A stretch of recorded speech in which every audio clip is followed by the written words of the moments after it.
Alright, hello, welcome back for part 8 of this No Sphere Grid ability swap challenge. Last time we killed Wendigo and ended up here in Bikanel, and we took out the forced zoo battle, but now we have to go pick up the rest of the party. Let's see. First strike on Titus. I think we're going to just end up with a lot of HP plus % armor here because there's no elemental caster enemies. Yeah, regen bracer is good on Oren. Yeah, okay, so we have a decision now for Poison Touch versus Dark Touch. I was talking about using Dark Touch against the zoo, but I think even the first zoo, which is weaker than the ones later, I think even it has 95% dark resistance. So Dark Touch doesn't do anything against that. Poison Touch, yeah, Poison is the way we're going to kill the zoo and also the Sandworm. Those enemies are definitely going to be problematic. Ice Strike, let's see. I think Ice Strike would let me kill a Sandwolf if Whacker hit it with Sleep Strike first. So maybe I should have...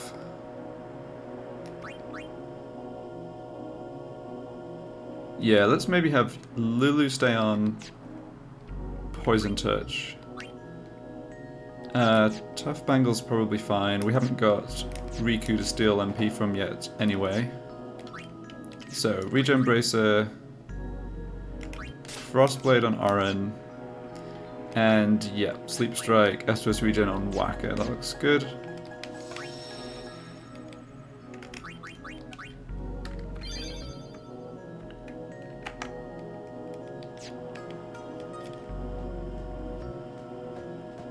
So we have to go collect Kimari, and then we have that little walk around to pick up Riku. Hopefully we only get one encounter going to get Kimari and then heading back to save. I'm not going to bother picking up the Albed primers here. They just don't really do anything for us. And actually I don't think there's really much at all in the desert in terms of the treasure chests that we want. Okay, now... Yeah, now we have to start worrying about initiative. Well, we have Whacker, Oren, Titus with initiative, but Titus and Whacker, I think their equipment's too important, so let's have Oren switch to Sentry. Yeah, Red Armlet not really doing a lot on Kimari. Sleep Ward for the Wolf, maybe? And let's go for... Yeah, Poison Touch on Kimari, that's going to be good as well. Yeah, we're definitely going to get game over against the Zoo or Sandworm if we don't have Poison Touch characters. And we don't want Lulu in the front line, so I think the party's going to look like this. Yeah, I think we're getting to the point in the game as well where certainly Oren is not necessarily going to go before the dragon, slow enemy. Kimari might still because he has a slightly better initial counter value. We'll see. I think this is the best we can do. Alright, there's the encounter. Sandworm's going before both Kimari and Oren.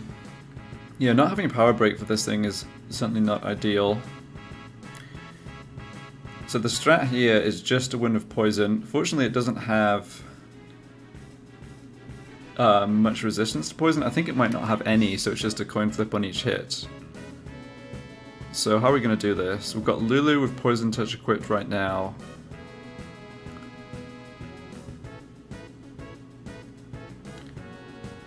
Yeah, let's go for an attack with Lulu. Having Lulu here is good because she also has the best chance of dodging its attack. I'm pretty sure it will kill anyone in one hit if it connects, apart from Oren. Yeah, not an encounter I wanted to see, to be honest. Okay, well we landed poison, that's good. And it hits the only character it couldn't kill. So I can't complain about how this is going. Now, step 2, the poison will eventually kill it, but what I need to do is hit it enough times to make it swallow somebody. Because there's a weird feature of its AI where if it swallowed somebody and then you just leave it alone, it'll just sit there doing nothing, like it won't progress its normal turn pattern to Earthquake, and it will just die from the poison. So we need to hit it 10 times. It doesn't matter now about status effects.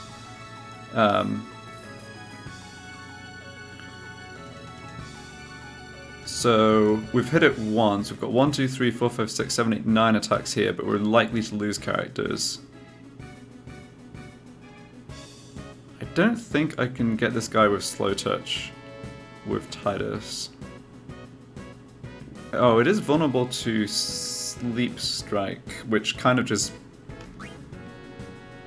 Yeah, I think it's got 80% sleep resistance. That buys us a few turns. But I think the plan now... Yeah, Titus being fast is so good here. He just actually just gets an extra turn right away. Let's see, Whacker doesn't get 2 turns here, does he? No. So let's have... Yeah, 2 attacks from Titus just with Sonic Steel. So that's hit number 2. So we need to get to 10 again. Feels kind of stupid to use Orin to attack because...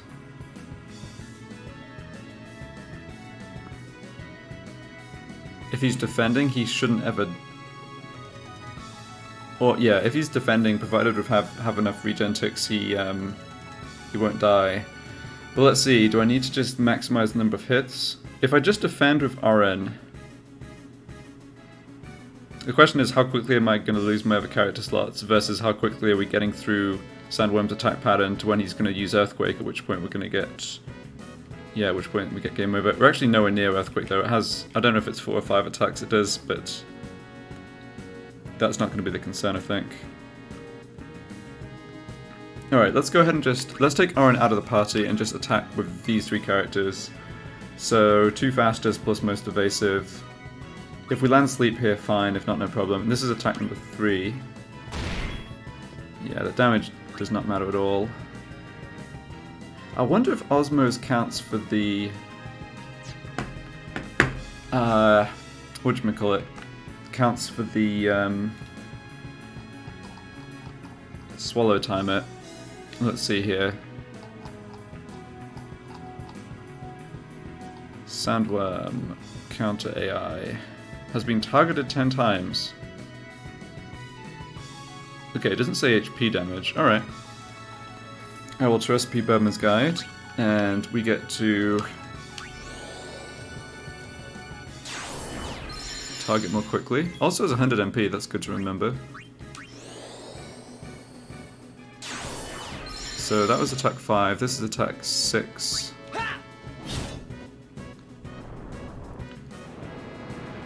Yeah, Rip Whacker.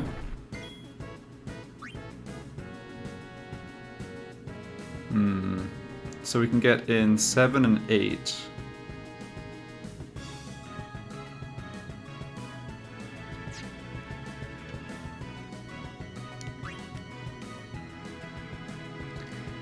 We actually get in 2 turns if Lulu survives here.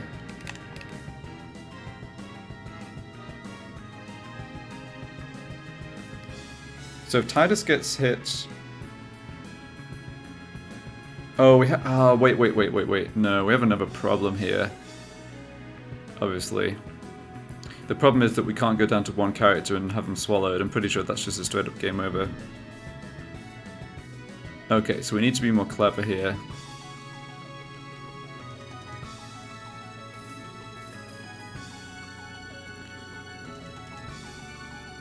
Yeah, so 6 hits. We still need 4 more. Need to keep track of that.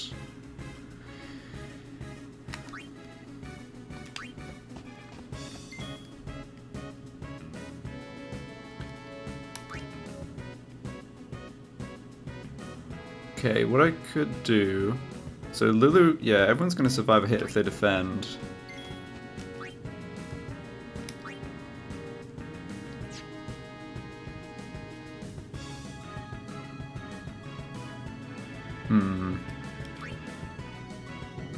Yeah, this is definitely a bit tricky. Let's defend with Lulu. Defend with Aaron. So it can't kill us here, and it's really good at hit Aaron. So now I can do Osmos plus defend with Lulu.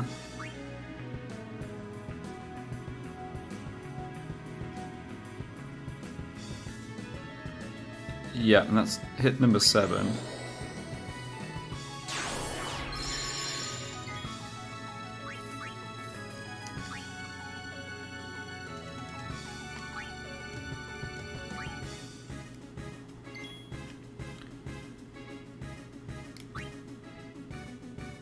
Now let's have Titus come and defend just because he's that bit faster. Sure. Alright, he does get hit though.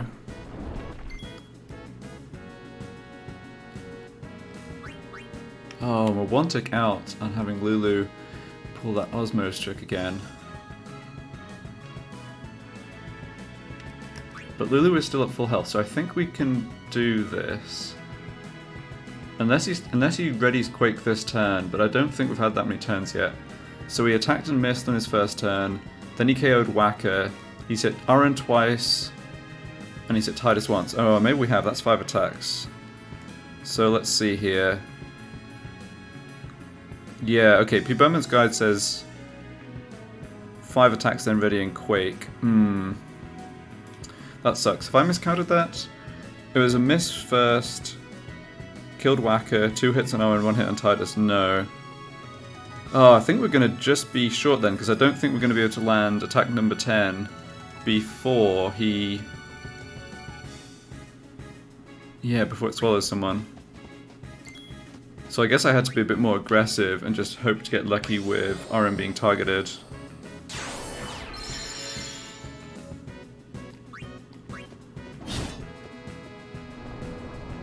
Oh, hold on, no. He did attack again. Although now I've screwed myself by... Yeah. Now I've screwed myself by being down to 1 character slot. So I think we can trigger the swallow here. And if I had another active character, that would be fine. Yeah, so it counters with swallow. Alright, so that was just me not knowing the AI properly. Either miscounting the attacks, or P. Berman's Guide says is 1 out. Yes, we do get game over in that situation. Alright, well I think this is definitely much easier to beat when I have Riku in the party because she can revive characters, but I think even before we get Riku back, that, you know, I think I have a better idea of how to maximize my chance of winning.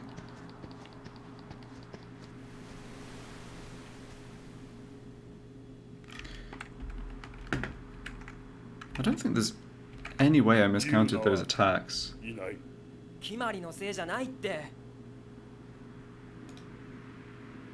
Hello. Thanks for the follow, by the way. Yeah, so let's switch Kimari to Poison Touch and Sleep Ward. Yeah, we're just getting started here. We did die to a Sandworm. We were very close to triggering Swallow before it killed us, but unfortunately I got the number of attacks before readying Quake wrong. I thought it was... Yeah, anyway, I slightly mistimed it. We ended up losing. So we're back trying to pick up Kimari.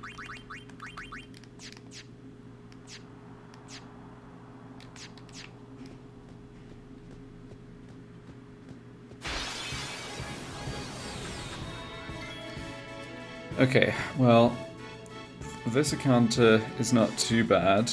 We don't have anyone with Stone Touch, but these robots don't do that much damage. Aaron can definitely survive their attacks indefinitely. Yeah, he can survive with defending an SOS regen.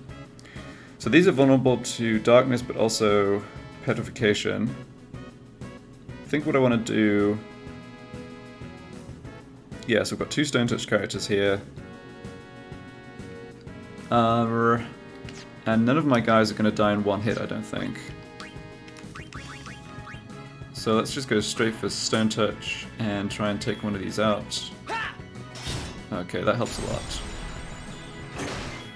Yeah, 435. Lulu was lower defense than RN, but I think she would have just barely survived that, or it's pretty close.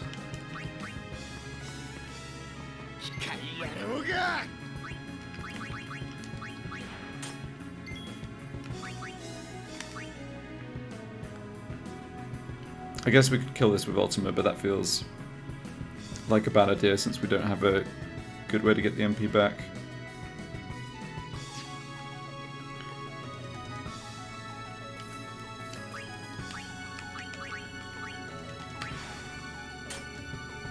I'm honestly fine with Aaron taking more HP because he does have, or HP damage because he does have the SOS regen. Okay.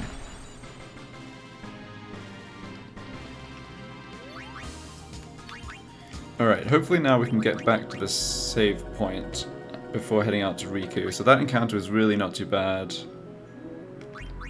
Let's make sure I have First Strike Initiative back on. It's just awkward that we need different weapons for different battles here. I think I will go back to Sleep Strike though, because even though it doesn't affect the mechs, that is really not a scary encounter. And I don't think you can encounter the bigger mech, the mech gunner or whatever it's called in this area anyway.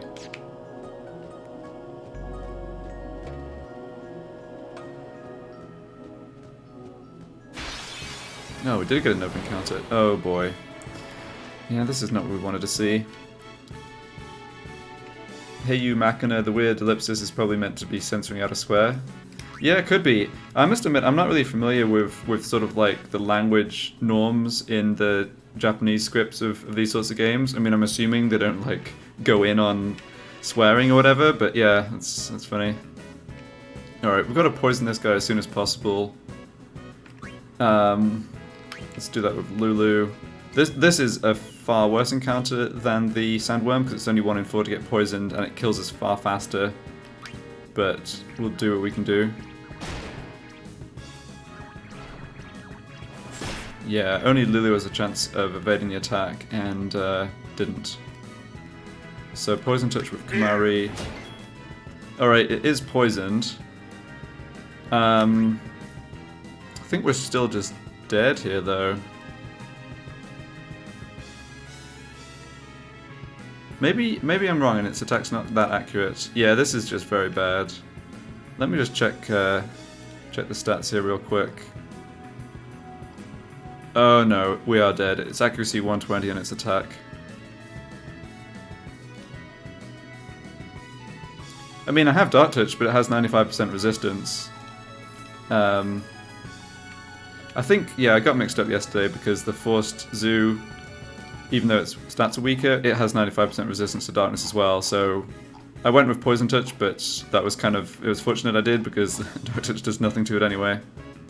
Right, no, hold on, I wasn't getting mixed up. The Forced Zoo is only 20% dark resistant, but these zoos are 95%. So yeah, in any case, no bueno. Yeah, if Aaron hadn't taken HP damage in that last encounter, that would have worked. Oh, hold on a second though. Does it do 2 attacks or 3 before charging? Oh, it does 3. Crap.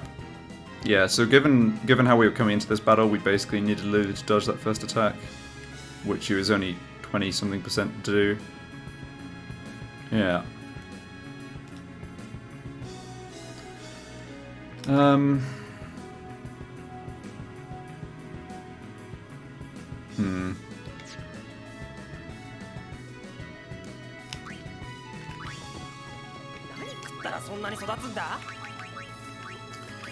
Yes, Titus, this is a big bird.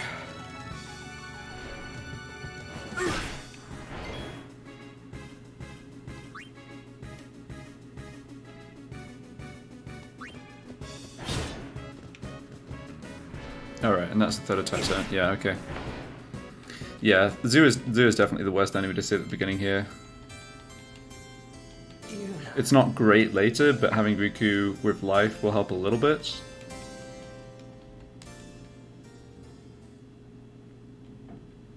I got poison on the second attempt as well, which is lucky.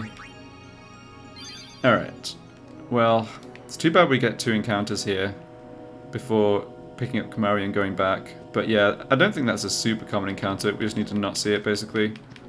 Or completely high roll it.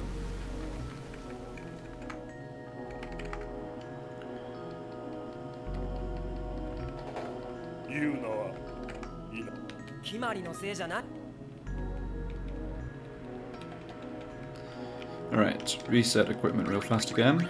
So that needs to be...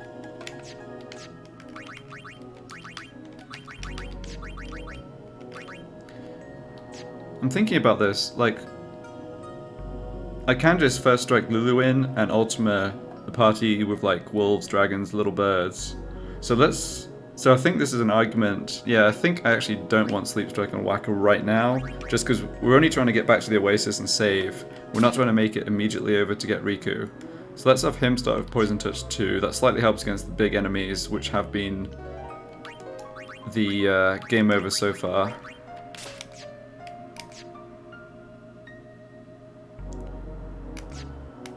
Yeah.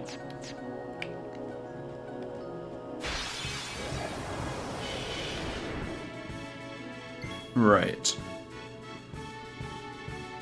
Well, this encounter is so weak, I almost want to...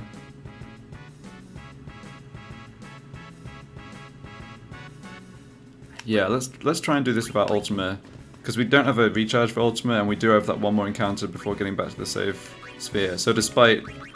Yeah, I mean, this is the issue with the weapon switches. Just not working out. So the birds do very little damage. I actually am not sure this party really outdamages Oren's regen, period. But certainly if we take out the wolf, we should be pretty safe. So yeah, let's not go for Ultima. And we hit on the sleep, that's good. Alright, no darkness on Oren, that's also good. So we can kill the wolf with an Ice Strike attack from Oren. And Kamari's under darkness, so let's get him out of there. HP on Lulu is not very relevant.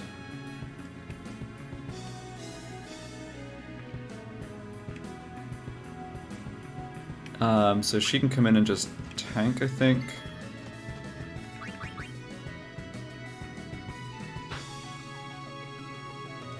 Yeah, we're gonna lose HP on Aaron, which is not ideal for the zoo, but can I really avoid that?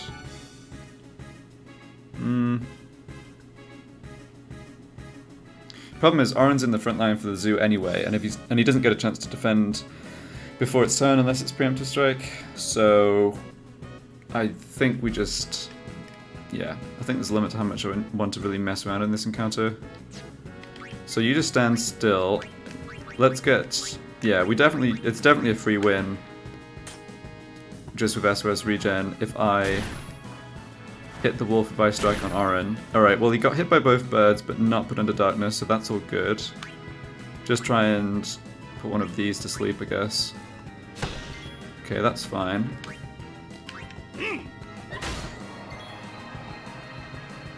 Man, that was a monster damage roll. 439. Alright, we take it. I like the sleepy animation of the bird, it's just, yeah. Well, I mean, it makes more sense than it continuing to hover but have the the Z for sleeping coming out, so whatever. Alright.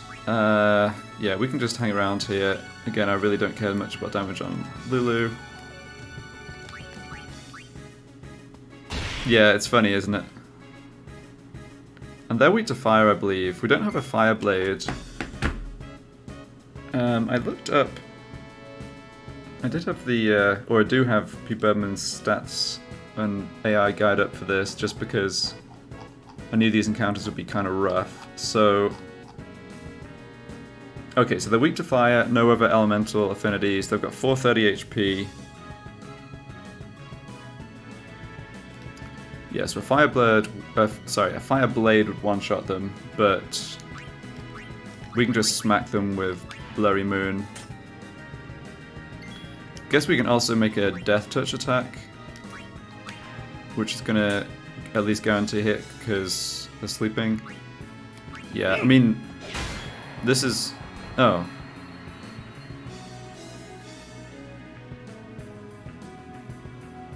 Did I crit that with Whacker? Okay, I don't know why that died, but... whatever. Yeah, P. Bowman's guide is just fantastic. There's some of the information is in other guides, but it's just so good to have it all in one place. Okay, well we're not hitting the bird with Whacker. Whacker is SOS regen. Let's just do dummy switches until darkness wears off.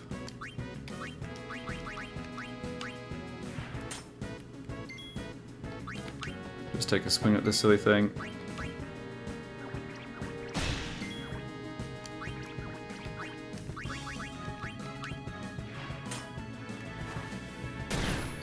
Yeah, that's fine.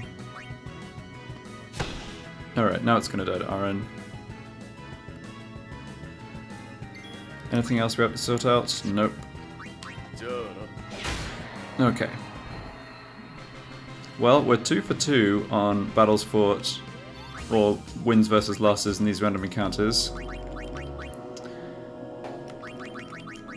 Let's get set up again. And we still have, yeah, we have Ultima. So Ultima we can take out a small party. We only get one more encounter here, maybe even none. So we have to set up to have the best chance against the big boys. So that means Poison Touch on Whacker, and that means Poison Touch on Lulu. Back to initiative. Poison Touch on Kamari. Yeah, triple Poison Touch is the way to go. And Tidus. Yeah. Guess we should change this. We can just switch this over to Regen Bangle so she can tank the bird hits as well. But yeah, we just one-shot the bird encounters, the little bird encounters. Okay. I do not want to see a zoo. Everything else is at least not that unlikely. Oh, never mind. Forgot about this little idiot. Yeah, so we can't petrify or instant death this. We can't kill it with HP damage with Ultima. So we just have to hope it runs away, which it's 1 in 3 to do every turn.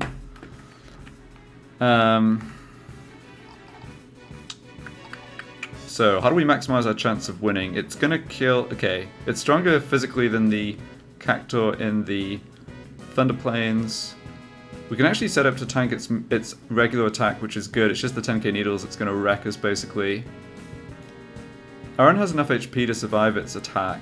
I think a critical hit from Oren, just the HP damage, will force it to run, so let's play for that. And does it resist... No, no resistance to slow. Okay, well, this maybe isn't... Yeah, we're completely at the mercy of the AI, but... We'll see what happens here. I'm gonna bring in... Yeah, I should bring in Lulu and just defend. Because it only has 90% accuracy. With SOS Regen and defending, I think Lulu just indefinitely survives. Or anyone would indefinitely survive its melee attacks. Oren, I want to just take a swing with the Sentry. Very unlikely he hits and crits, but it does guarantee it runs away. He doesn't need to defend for its attack. Yeah, because it always runs if it's below half HP.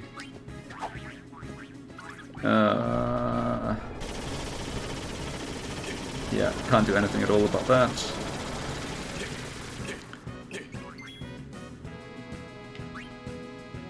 Okay. We take that. I'm sure at some point we'll be trolled by a Cactor, but not in this battle, apparently. Okay, so we get back to here, we can save, and then we have to make the longer run to get Riku, which is going to be rough. Oh, I forgot something really important. I've got HP Stroll on Orin. Yeah, well, okay, let's make sure we use that after the next encounter just to see how much that gains us. Yep, survived 2 encounters. I mean, there's definitely a bunch of encounters we can win. Just rough that we got bad ones at the beginning. Any change to the party? No. Any change to equipment now? Yeah. So we do want... I think I'll stick with just Poison Touch on Whacker and do a First Strike, Sleep Strike, turn switch against the smaller enemies. Yeah. The parties with the smaller enemies, even with the dragon that we haven't seen yet, just seems so much less dangerous. And we'll start with Regen Bracer, but then switch to HP Stroll. And see how much... because Aron's HP is actually pretty relevant against the physical attacks of the bigger things. Okay, and Lulu... Yeah, Regen... No, we should start with Tough Bangle, actually.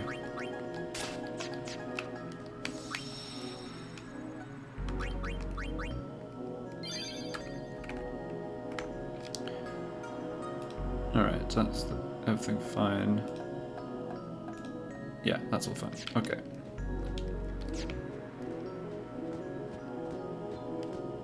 So we want the 2 small mechs, the Cactuar provided it runs away.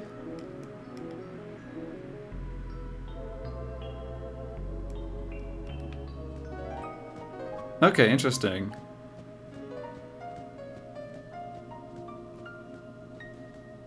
Oh. Neat, okay.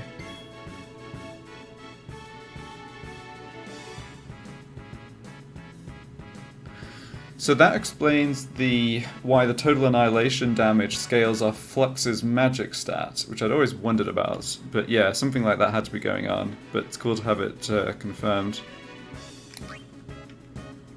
Alright, let me just think about this battle for a second. Yeah, I think I'm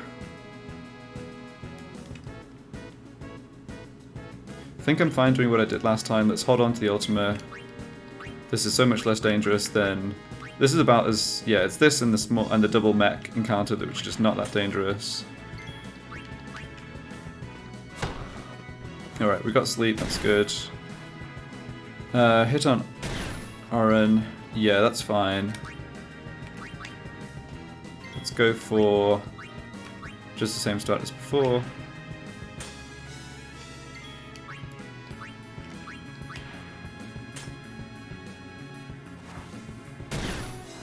I think the birds have a slight preference for targeting Whacker, but it's not too bad. And he's certainly not going to die of SOS regen, it's just a question of whether we get hit by darkness. Alright, so goodbye Wolf.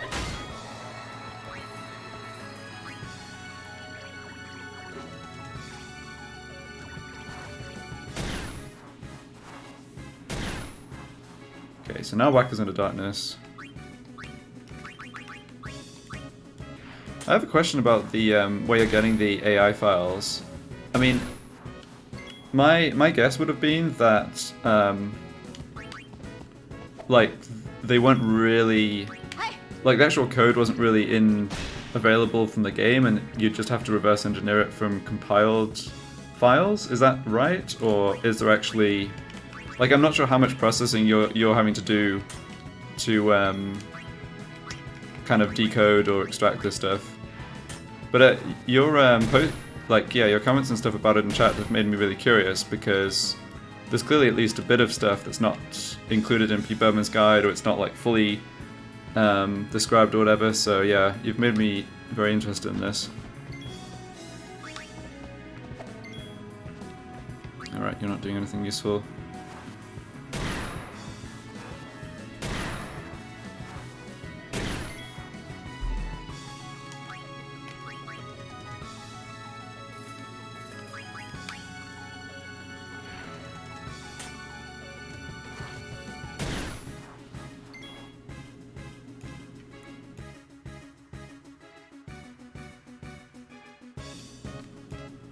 Okay.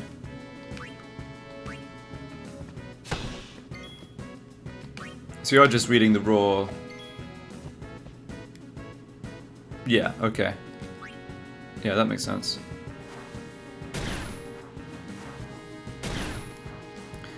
And how did you get started on figuring out where in the game files, like, where you were trying to, you know, where to start reading bytes for different enemies? Did you have to figure that all out yourself, or is there stuff about that posted anywhere? Well, the little birds seem intent on just having this drag out as long as possible, which I guess I can't really complain about. Can speed it up though. And whack us into darkness again.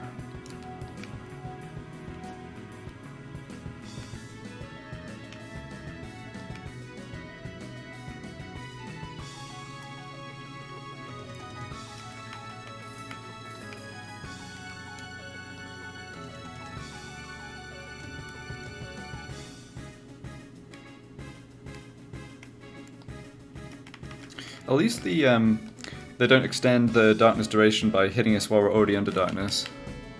Well, that would certainly be a nice mechanic for the party to have sometimes.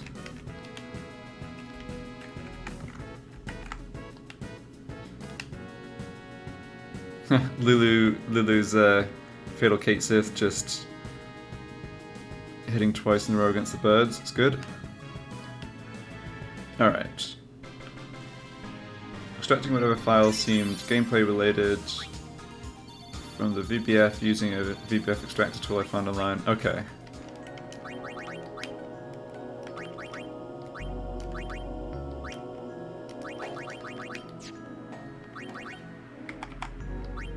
No, you're not supposed to be there. It'd be nice to have Riku back so I could have her with initiative. But I guess... Yeah, well, we'll cross that bridge when we come to it. Right now, that has to stay, of course, and so does this. Snakehead, back to Poison Touch on you, back to Poison Touch on you. Alright, so far so good, but at least another couple encounters to go, I think. Oh, maybe not. Riku's closer than I realized. Oh, nice, only one.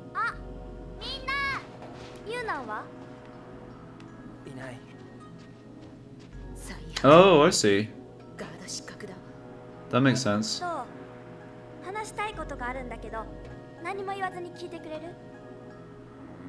So Pete Berman presumably did something very similar to what you're doing, and that's how he went in for the modding and changed all of the numerical values and also edited AI and everything. Okay, yeah, I see.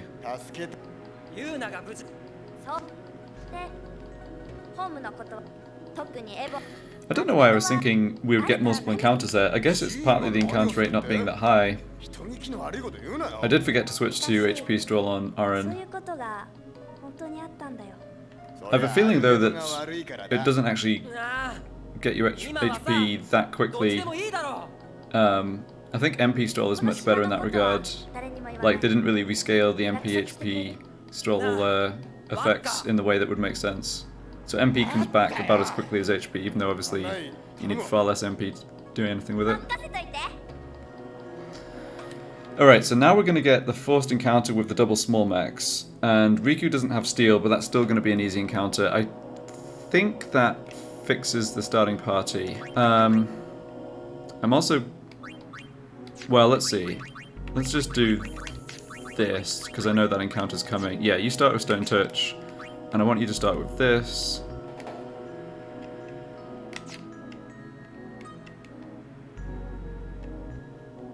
This is all for the remaster, right?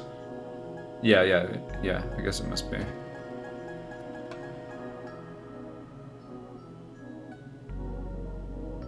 Yeah, I must admit I never looked at the game files. I suppose this is harder with the PS2 version where you've just got everything kind of all in one pile. Or like, not separate files.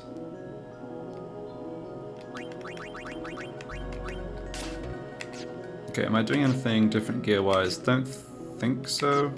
Well, we can figure it out after this encounter. Yeah, so now we just get to cross the desert as fast as possible.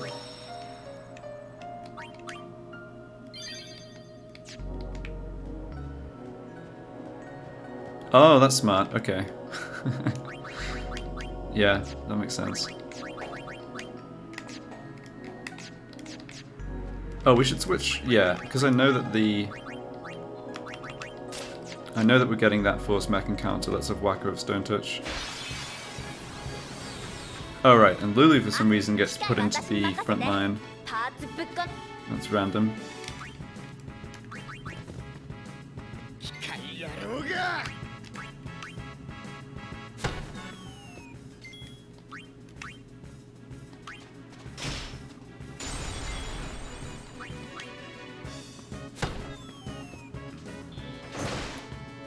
Right, Waka takes a hit. I think we can live with that.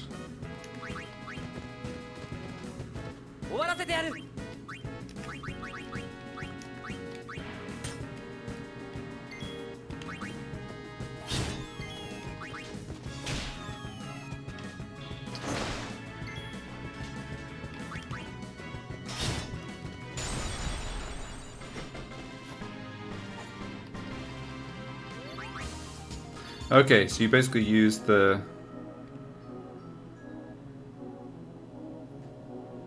I see. You compared it with what P. Birdman did. Cool. Alright, so now that's the last forced encounter out of the way, we're just back to the full encounter listing. I think I want...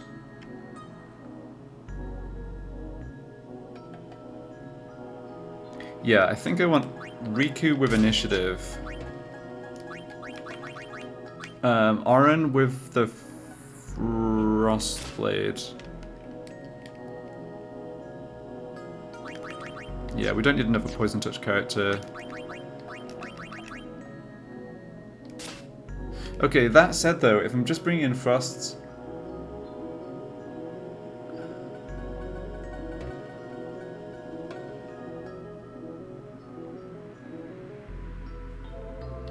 Alright, let's think about this harder.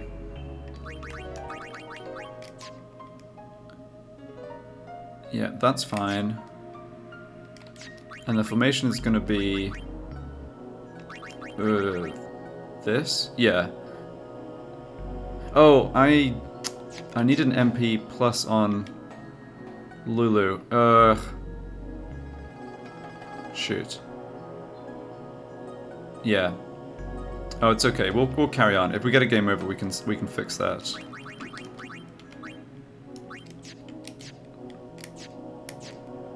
We already have 3 Poison Touch characters with Auron, and Auron, it's kind of useful to have Auron at high health to defend against the Zoo attack, as opposed to making the Poison Touch attack.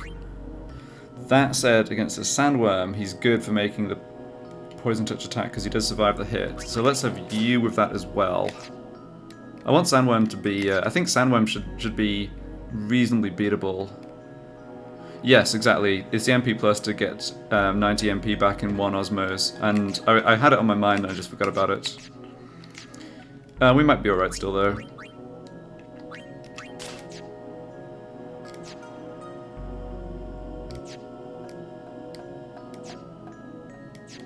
Okay, yeah, let's go. Yeah, I needed MP plus 5 on Lulu. Oh, maybe I have MP plus 5 on Riku, actually. Okay, great encounter and a preemptive strike. That's obviously fantastic.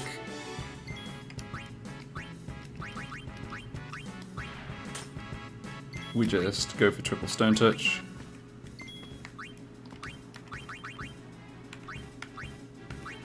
What am I doing here? TKO.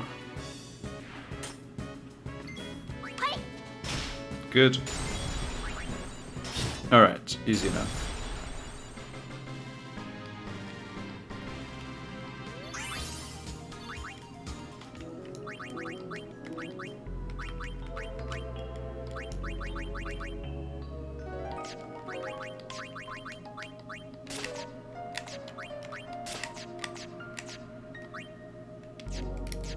Yeah, do still want Waka on Rule Breaker.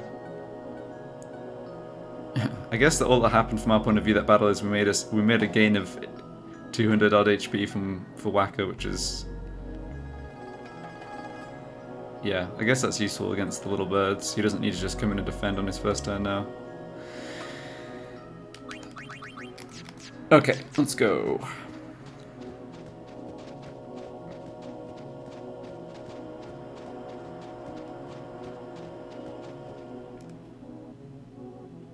Right, let's get to the save sphere. And then just head straight north, I think. Okay. So, no preemptive strike. Dragon does indeed go before Kimari, right. So, what do we want to do here? Because the bird doesn't do enough damage to KO anybody, and it doesn't disable them, unlike the wolf, I can go for a sleep strike attack on the wolf. Let's see if Waka gets a second turn before the dragon. He does. It's right on the same tick, but he does. So I think I can safely do this with sleep strike. And then either, yeah, the wolf basically what it comes down to is the wolf can't put to sleep both Waka and Riku. Well, if it does its breath attack, yes, but it's only 1 in 6 to do that. And we have the 80% sleep strike.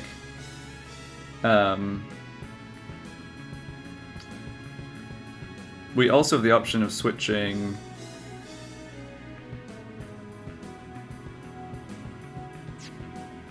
Yeah, I guess I don't have anyone set up with Null Blaze.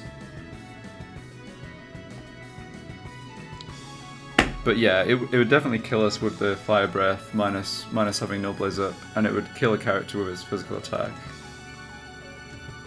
So yeah, I guess the point, yeah. So even if I land sleep on the wolf and the bird doesn't do anything too bad, what is my plan then? I mean, we get a Stone Touch. Do we?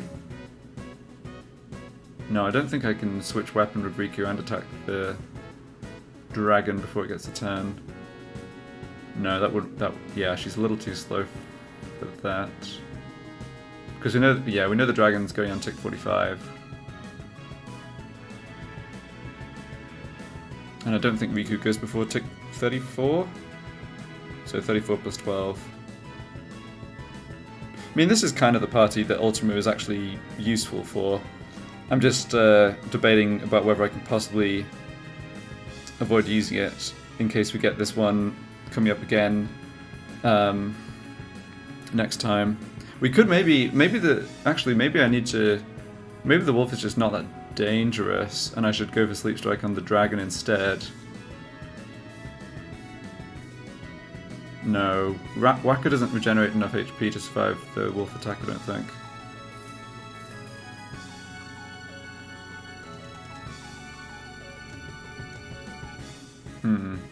Alright, I'm gonna go for Ultima, but yeah, maybe need to think a bit more about how to best set up for that encounter. The dragon doesn't have enough HP to survive Ultima yet though, it's only got 680. It's gonna take... Oh, we actually don't want to... I'd rather Osmose Kimari here, because Riku is MP for life, and if I'm not getting an Ultima refresh off that, let's just keep that option open. Yes. We're not going to need Copycat for anything, really.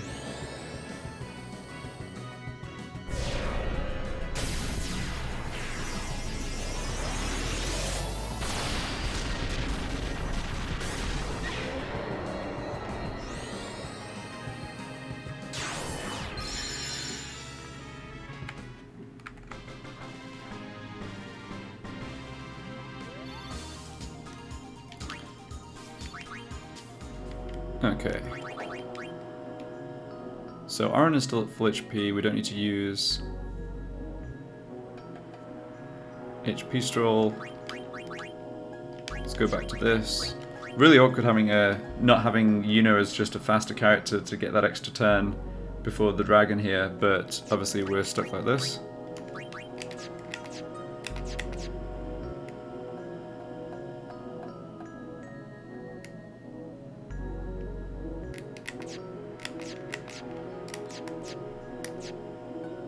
Yeah, now we don't have Ultima up. I think I need to have Waka start with Sleep Strike.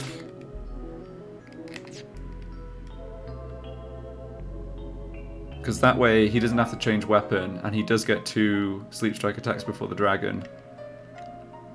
Yeah, I think the dragon rolled. Let's just check. I think it's the same speed as Waka, so it just rolled the lowest initial counter value it could. Yeah, yes, exactly. So it's tick value 45 to 15, it rolled 45. So Waka always gets a second turn if he doesn't have to do a weapon change once he comes in for Titus. So yeah. Would also guarantee Waka getting a turn before the dragon if I had him in the front line, but that doesn't seem good. No, yeah, we'll just leave it like this. And we need 10 more MP on Lulu. And at least she's still full HP though, at least. Okay.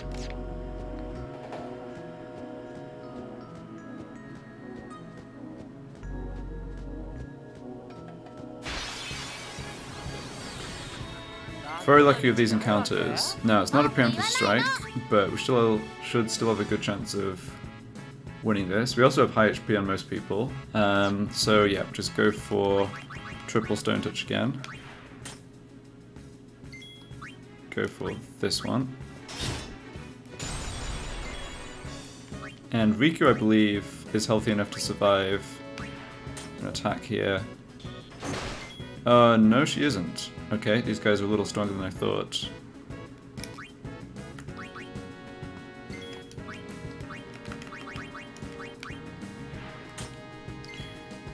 I mean, even I think if we're coming in with low HP on these 3 Stone Touch characters, the double mech encounter still seems pretty, like a pretty good encounter, but yeah, lower HP does make things a little trickier.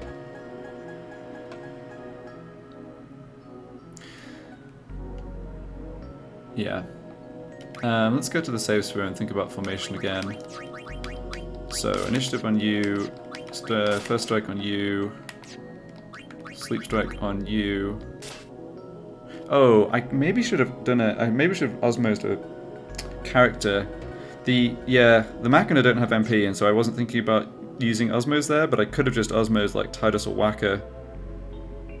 Especially once we petrified the first... Yeah, that was just a mistake. Especially once we petrified the first Machina. I was just preoccupied with stone touching them. Well, we'll see if that comes back to bite us. I think we get another encounter here. No. Okay. Excellent. So now we do what I should have done earlier and get MP set up. And I do not have MP plus on Riku at all. Okay, that's fine. So Lulu has to have MP plus. I think that puts her in range of dying to like the wolf attack, but I don't think it's probably not going to be too big a deal. And yeah, it's just so much better that we have the ultimate recharge. Still really torn on the weapon for Waka. So he has time to always switch to Poison Touch if we're fighting a fiend where we want Poison Touch on the first turn from Titus's first strike, but the issue is, especially against the Zoo's just faster than us, and so if I don't have to do that weapon switch, it probably does cost us a turn. Like, it means that we get another poison attack in sooner, basically. I think MP is not that much of an issue. I think while I've got Ultima lined up, which I will have for at least a couple of encounters here, let's start with the Poison Touch on Waka as well.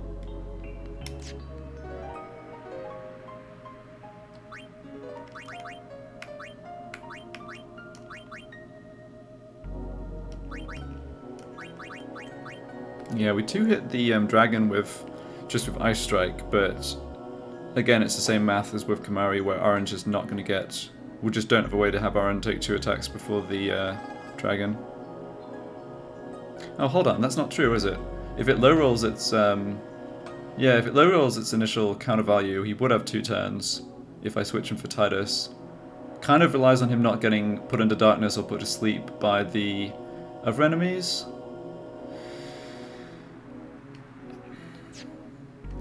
It's not ideal to have him with Poison Touch. I was saying this before, it's nice to have Oren to come in and defend and tank a turn of the Zoo. So So the best case scenario against the zoo is we get poisoned down, and then we just need to survive long enough for the poison to kill it before it kills us. Slightly easier now than before because we have life on Riku, but that's not a guarantee at all. Yeah, let's start with... Okay, let's start with Poison Touch, but let's reconfigure things slightly once we don't have Ultima up for the small enemies. Yeah, I think that makes sense. We'll save again to grab that extra MP on Lulu.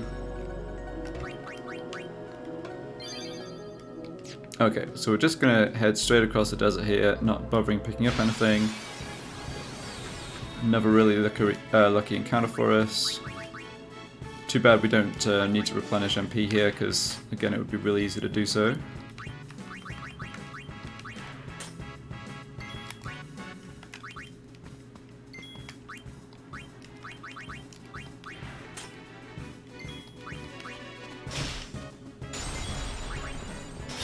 Okay. More like that, please, game.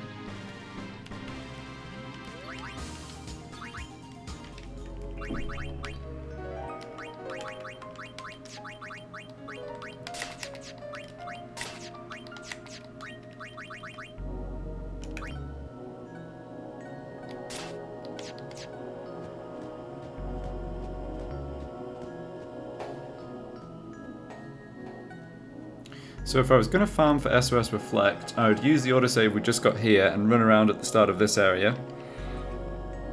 I think that's the best way to do it. But we shouldn't need SOS Reflect for Natus. And we can get it from the big mech enemies on Gagazet later if I want it for any other reason. So, yep, let's just press on. Alright, we're going to have to fight the one Mandragora in the pit that's blocking the way. So I think against that... Oh boy, we're just getting so lucky with these mechs, aren't we? I think against the Mandragora we just go for an all-out Stone Touch, Death Touch assault, basically. But we can... Yeah, we can just tailor equipment for that fight. That was a mistake. I should have had a Whacker come and do a weapon swap. Well, we have Ultima in reserve if we need it.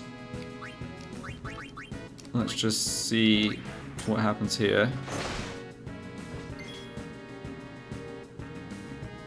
So let's definitely make an attack with Tidus. Okay, well Tidus is... or someone is guaranteed to get another turn.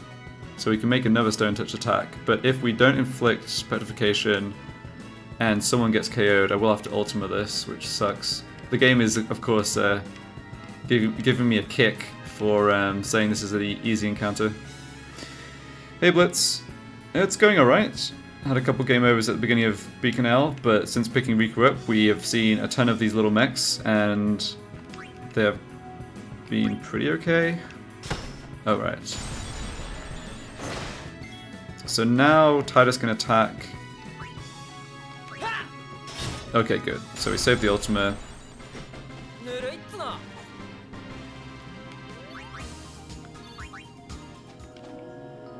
Let's have Riku switch to SOS Regen, because this should mean there isn't a scenario where she gets randomly taken out by a bird, because she'll have at least 200 HP by then. And back to this. Okay, we still have Ultima up, so let's keep Poison Touch there. And this should be Rule Breaker. Okay.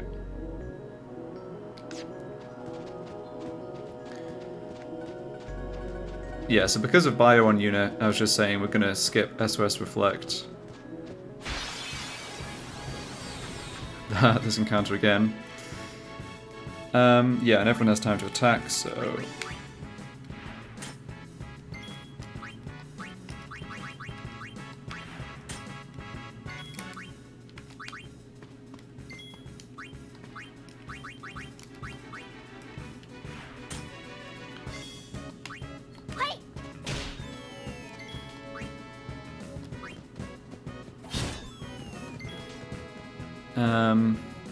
Yeah, we can attack again here. So I could have Waka. I mean, Waka's not really going to get KO'd if he defends, thanks to SOS regen, but maybe he could actually if he was targeted twice. In any case, I don't think it really makes sense to stop trying to win the petrification coin flips to do that. Yeah, that's fine. Haven't needed Ultima yet, but that was another battle where we could have recharged it. Yeah, I think just Ultima against the smaller enemies that aren't not that mech encounter, like keep Stone Touch for that mech encounter like we have been. Ultima for the other small enemies, it seems pretty easy to recharge the Ultima compared to other places. Right.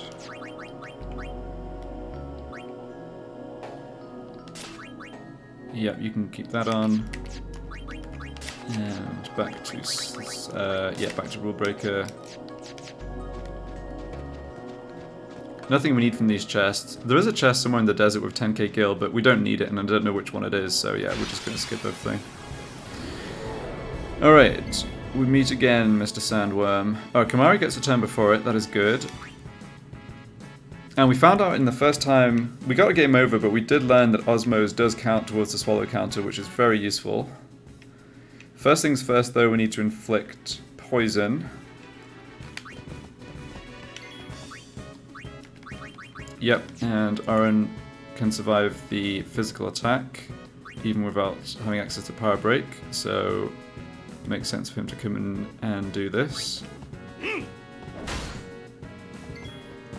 Yeah, it's got no poison resistance, so it's just a 50-50 on each one of these.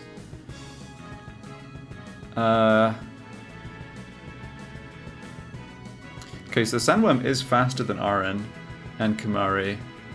It's the same, I think it's the same speed as Waka. Yeah, let's have Waka come in here then.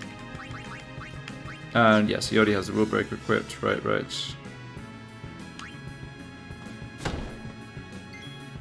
I did not land poison, okay. Better to do Poison Touch with Lulu though than Kimahri.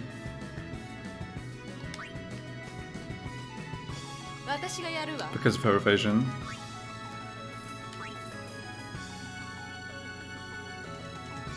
Some consideration for just defending with Lulu here. So we're up to 2 on the counter.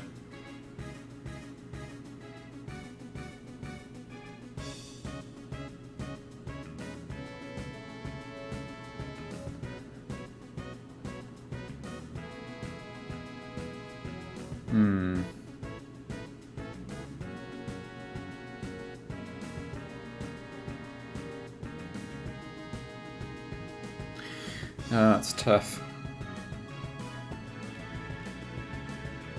Defending means that it's under a 1/3 chance to KO a character because it would have to target Waka and then hit him, which isn't guaranteed.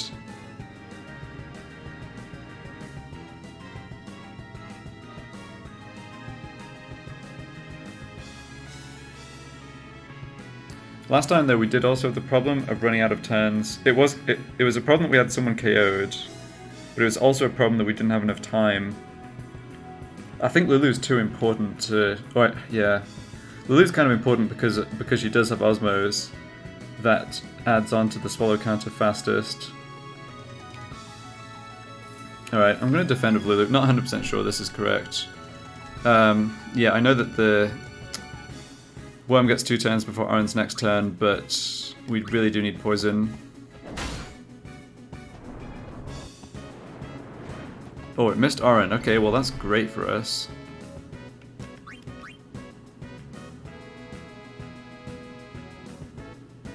And we've hit it 3 times. No, I'm sorry, we've hit it... Yeah, we've hit it 3 times. Whack up double Aaron. We can't fit in an Osmos and defend with Lulu here. So I think I just defend again. Yeah, we won't be able to fit that in next turn either though. Okay, if I'm just going to defend with someone, we could defend with someone faster. But how many ticks are in it?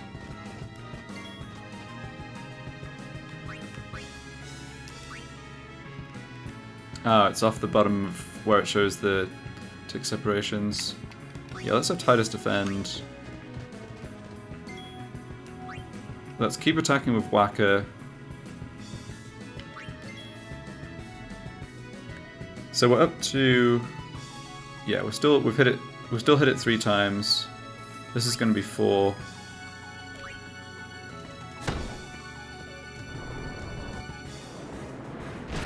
Okay. Oh, it is poisoned. Nice. All right.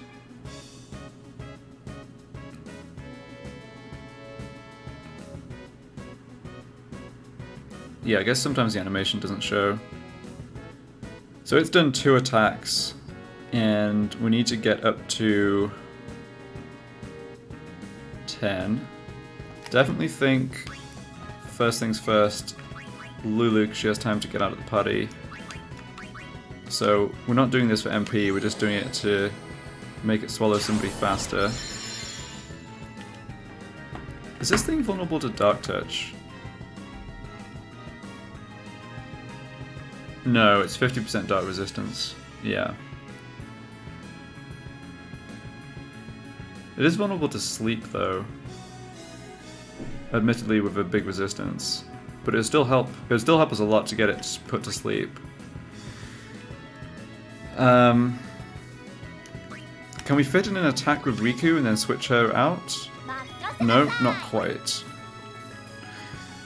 Yeah.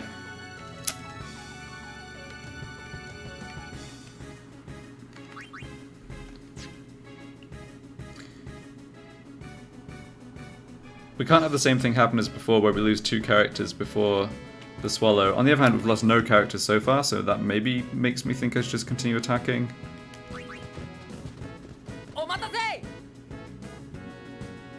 Yeah, but not with Lulu.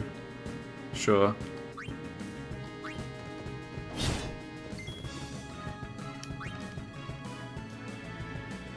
I think the 20% chance of sleep is not worth the ticks it takes to change weapon here, so even though he's still just got Poison Touch equipped, let's go ahead and just keep hitting it. I guess, yeah, when it gets inflicted with poison, it's not that relevant, provided I do it at some point before we get the counter, or before we lose to the, either getting KO'd or Earthquake. But yeah, so poison, having multiple Poison Touch characters is maybe not as important as I thought, just because it doesn't resist poison at all. Interesting. So I can defend with Lulu, but she might be able to come in and get sort of a free Osmos. I think I want to defend with RN here. Yep, that's why. Good. So I think we're in great shape here.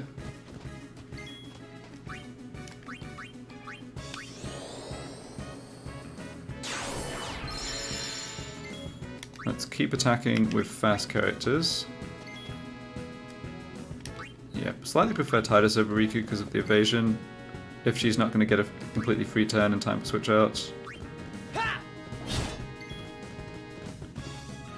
I don't think we quite get up to... We're not quite up to 10 though. We'll get up to 10 in the next cycle of attacks.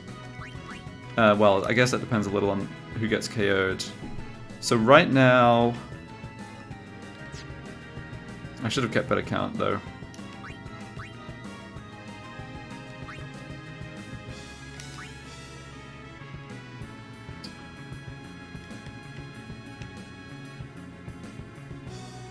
So we've had, okay, hold on, 2 Osmos, 3 attacks at the beginning is 5.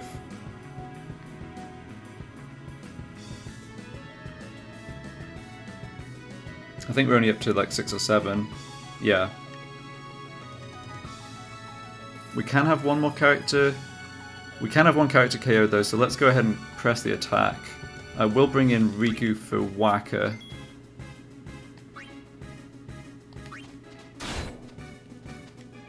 Ah, okay.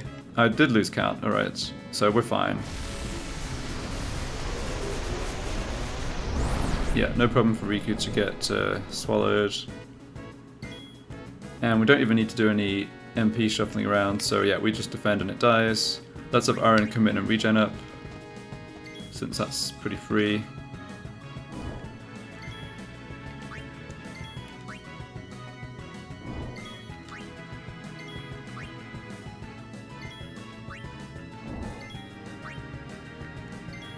Apparently, Sandworm is not used to digesting Riku-sized mouthfuls. Although it looks like, I don't know, it looks like it could eat. Just based on how big its mouth is, it looks like it could manage fine with any character. Yeah, there's not really an in-game explanation for why it does nothing after swallowing, I guess. It's just like a peculiarity of the AI.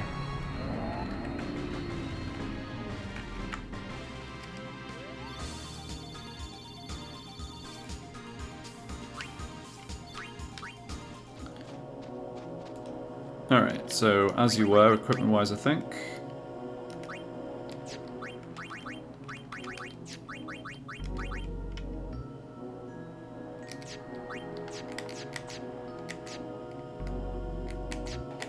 Yep.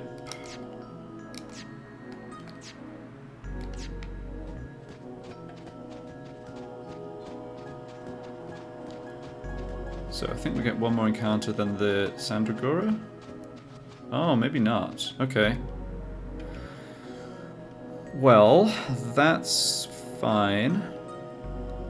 I think for this, let's keep Riku out of the party.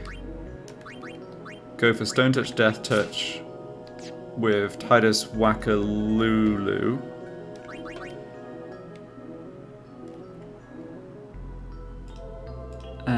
Hold on a second. How fast are you?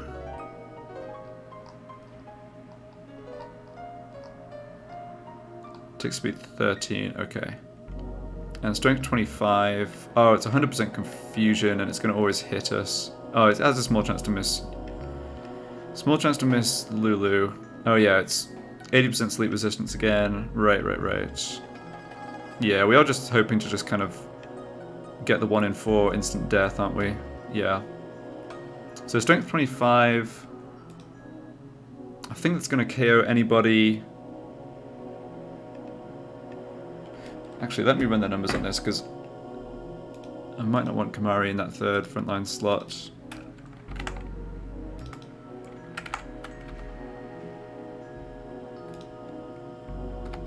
Oh no, we survive. Yeah, we survive. Yeah, we survive way more easily here than I thought. Oh, it's also low power. Never mind. Right.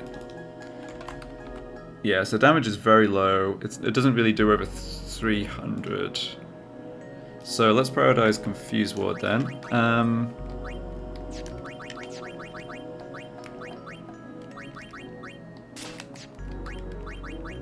Don't have much in the way of Confuse Ward, I don't think.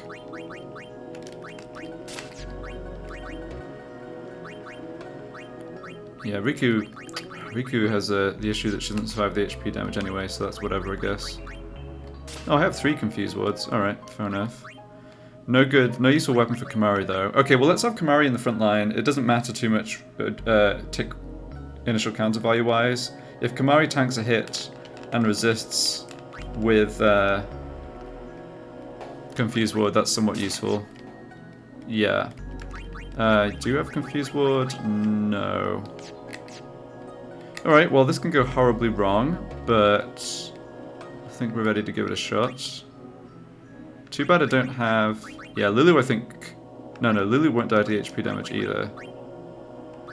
No, I don't have Confuse Ward on her. Alright, here we go. Yeah, so Riku gets a turn, but nobody else does. Oh, did I forget to put Whacker onto TKO? No, I didn't. Good.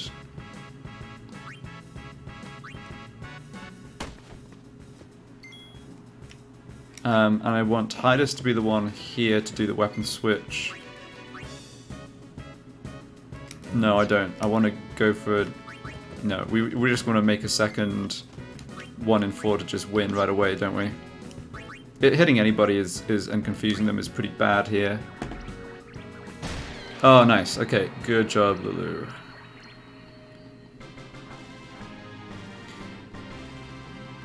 I wonder whether that resets the encounter, like the steps of the encounter in the area. I'm not sure it does, so let's make sure we, even though we don't have far to go here, let's make sure we reset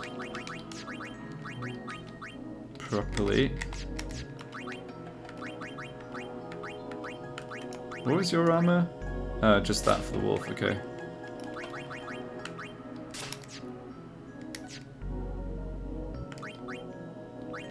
Oh, I should go to regen. Yeah, recovery brace on Aaron though.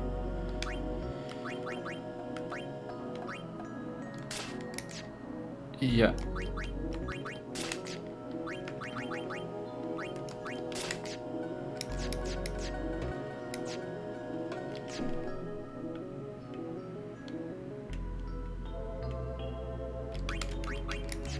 Okay. I think it did reset the encounter rate because I think we would do like an overland map or random encounter pretty much right there. Okay, so a couple of game overs, but once we got the party together, we got pretty lucky with the encounters, I have to say. Only saw that one sandworm, didn't see more cactuars, didn't see more more full power zoos. So on to home.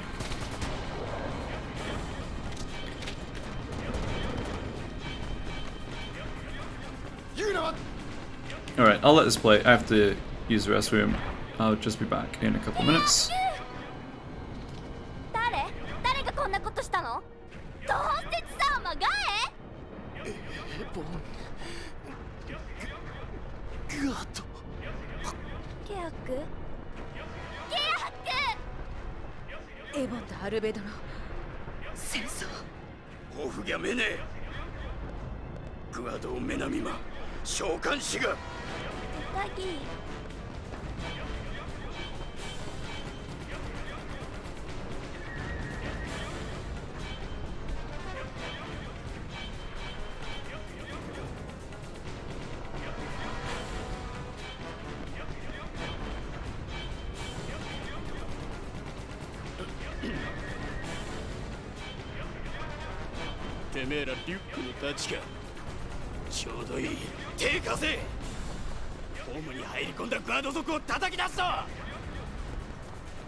Alright, thanks for your patience, I am back. And I think we're going to see Ultima and Copycat do a bit of work for us again here. So, Lulu and Kamari out of the front line.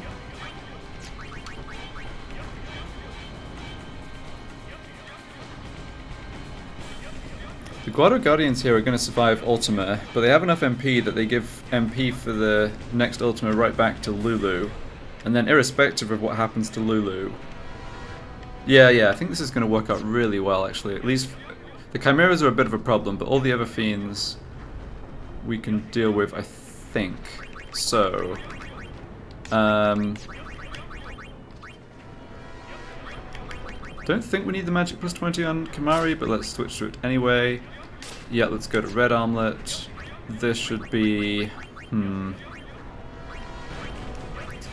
Doesn't matter too much, I think. Can't remember if you can get preemptive strike or ambush on the forced encounters here, but we can have Riku with initiative in the front line, so that's fine. We don't really need poison touch. I think we shouldn't have any problems at all with the dual horn encounter, but just in case, let's have dark touch attack up.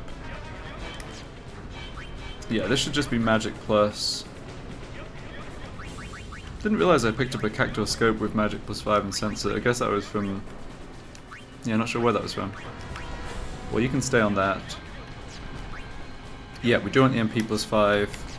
No, we don't need this. No, we don't need this. We probably will switch Lulu to Null Blaze once she actually gets hit and KO'd, which is likely to happen. But we don't need to do that right now.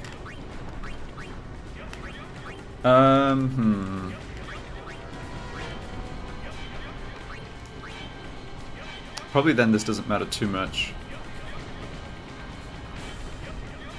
Because the Osmose is going to target the Guado.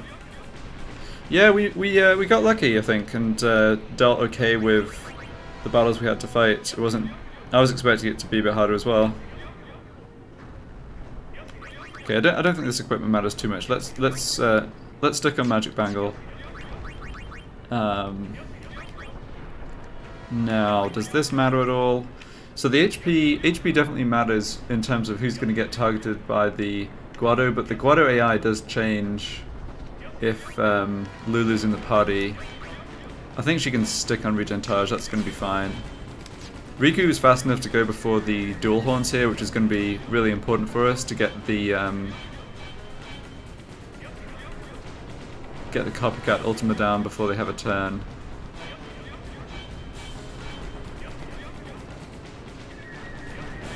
Yeah, so that shouldn't matter. Probably I want Danger Arm God on Waka. And probably just TKO. Yeah, the magic plus 5 might come up. I'm not sure about where the breakpoints would be. We'll see anyway. I think this is good to get started.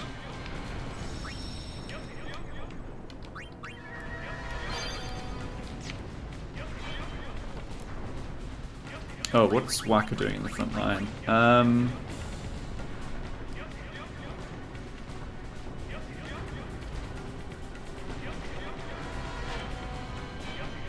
Yeah, I think for now actually that is fine. I don't want Kimari in the front line because I want him. Yeah, I want him to come in and copycat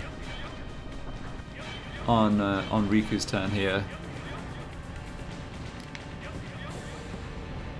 So the Guado is going to get a turn here, but it is going to do something to Lulu, I'm pretty sure. Oh, never mind. Primitive Strike says no. Ah, yes. We've got to the part of the game where we can double cast Ultimate and Osmose off a high MP enemy.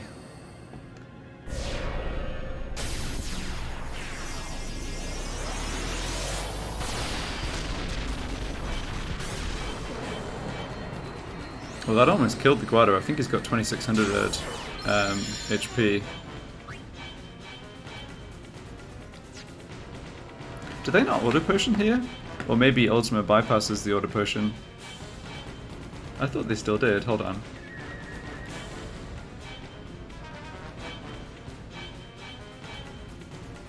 Okay, also should take a look at his AI here. So, oh, I guess these don't have auto potion. Alright, fair enough. So if Lulu's in the battle, it's a 50% chance of targeting the lowest HP character with Fire, which is also what he does if Lulu's not in the party, except sometimes he casts Null Frost or Reflect on an ally or some nonsense. And he also, yeah, the other 50% of the time he casts Confuse or Silence on Lulu, so that's all fine. They don't auto potion, yeah, no, you're right. I just checked P. Bowman's guide. I was just confusing them with the other ones then. So we don't even need a copycat here, right? Yeah, this guy's got literally 4 HP left. And yeah, we essentially lost... We essentially used no resources in that first battle.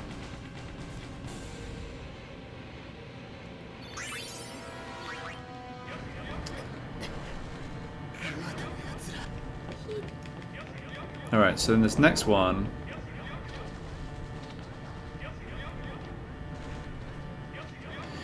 hold on. This isn't going to work quite how I thought it was, because Riku is liable... Oh, I messed this up. Riku should have more HP than Lulu, to make sure that she gets a turn. Yeah, this is just dumb of me.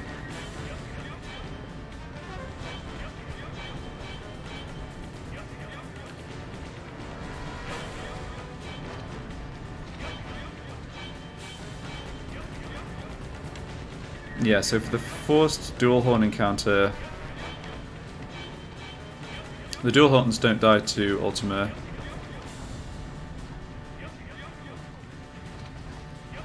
And the problem is they're going to get a turn before...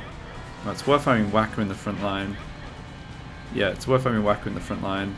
So what I should have done here, to make absolutely sure that I could guarantee a copycat turn with Kamari, is have Riku with less HP than Lulu, because that...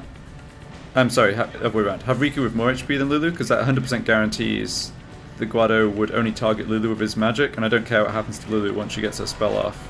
So that was just me, yeah, that was just mess up by me. I should have had the HP plus 15% on Riku. I mean, we'll still do the same strat, but there are ways we can lose this, whereas it should have been guaranteed.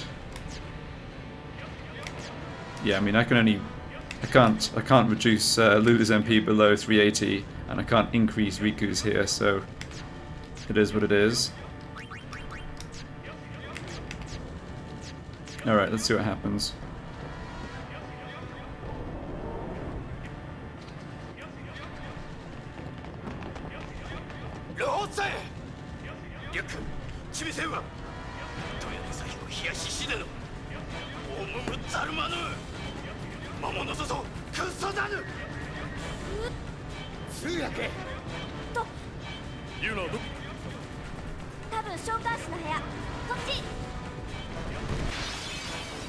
Ah, okay. We just got another preemptive strike. Never mind.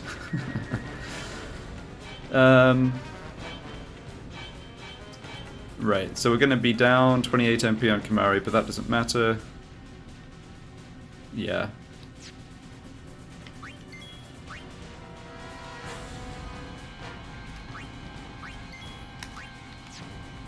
So double cast ultimate Osmo's U.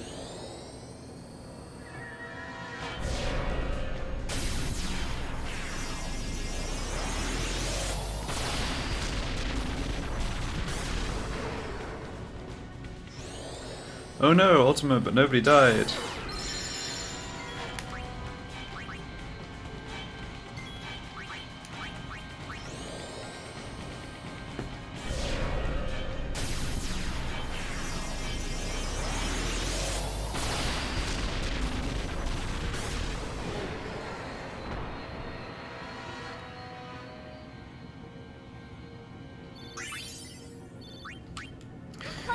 Forgot how much AP you get from enemies here. Not that, well, of course the overkill helps. Okay, so same again. We might get a random encounter before we get to the save sphere. Then I need to replan things a little bit for the Chimeras, because they have 9k HP and they're going to take 4 Ultima casts, so that is probably not the strat.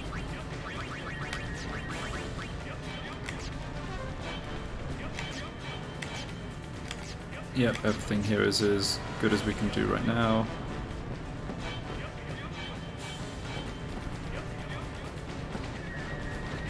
And we made it to the save sphere, nice.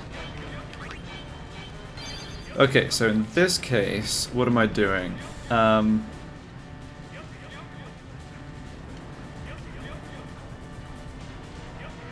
making absolutely sure that Riku has more HP than Lulu. first things first. So, because of the Guado AI, Rika will always get the turn, and she's going to be faster than the Chimera. So that second character... Let me just look something up here. I want to check the damage range on the Aqua Breath for these ones. These Chimera here. Okay, it's up to 544. That's not much. Yeah, and it's Water, Aqua Breath, Flame, Thundara. Their rush attack also just does current HP damage. Yeah. And we can Petrify and Death Touch them. Sure. Because I don't have characters set up with Null Blaze though, I think I maybe do still open with an Ultima just to make sure we can take out the Guado Guardian. Because he's resistant to death and petrification. And sleep. No, hold on, he's not resistant to sleep. Oh, so sleep should be 80% then.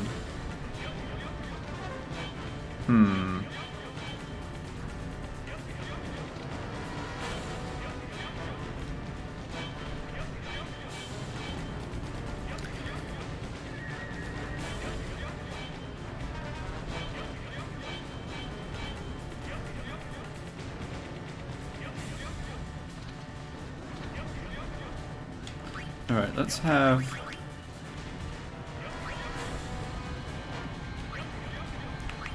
So Aaron with Water Ward, mainly just trying to play around. Chimera's getting a turn and doing Aqua Breath. Obviously don't want to lose characters. I will go Null Tide on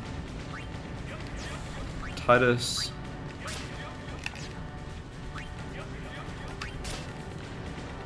Blue Armor there.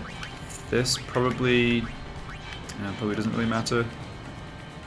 Maybe maybe I want Sensor. This should be Death Touch now. That 5% doesn't... 5%...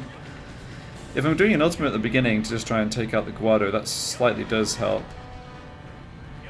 The thing is, I don't really want to go Ultima and then copycat the Ultima, because either Lulu's going to get hit by a disabling spell, or Lulu's going to get KO'd by the Guado's spell. Hold on, that's happening anyway, isn't it? Because unless we get a preemptive strike again, I don't get a second character acting before the Guado. Well, it might just be silence on Lulu. Okay, so we should have her with Death Touch. We don't need this, but we don't want Tough Fangle. Unfortunately, she would die. Yeah, she would die to the Aqua Breath. Oh, she's going to die to it actually no matter what, unless I had her in Null Tide. Right.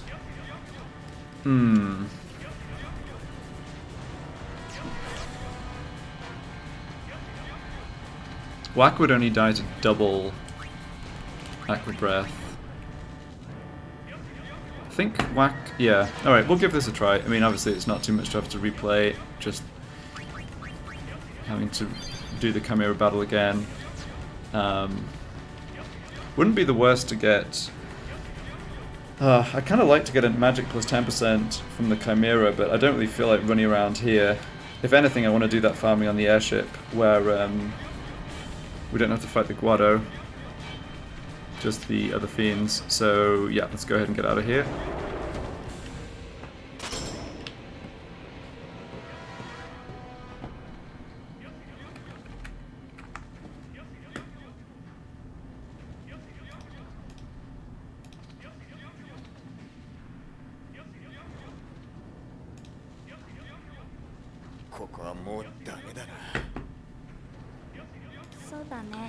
Okay, let's go see if we can cutscene skip.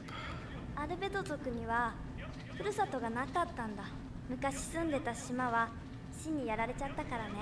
一族はバラバラになってあちこちで暮らしてた。でも親父が一族を呼び寄せたんだ。力を合わせて新しいふるさとを作ろうってね。うまくいってたんだよ。 Yeah, so far, みんな頑張ったんだよ。 this scene here, the scene before the first Seymour fight, and the scene before ど Unalaska うしてこんなに don't なっ get ちゃうかな。 skipped through, or not completely anyway.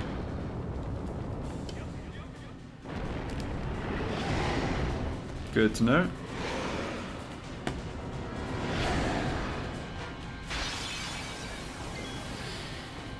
Okay, we didn't get a preemptive strike, and... Oh shoot, the Chimera go before Waka. No, hold on, he goes before one of them. Alright, yeah, that's good. So...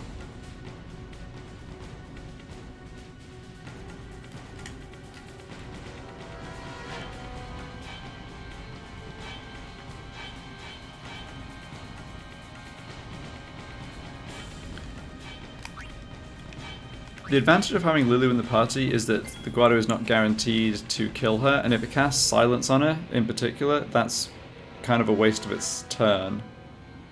Because I'm not going to be casting Ultima again anyway. So let's go ahead, Ultimate, Osmos.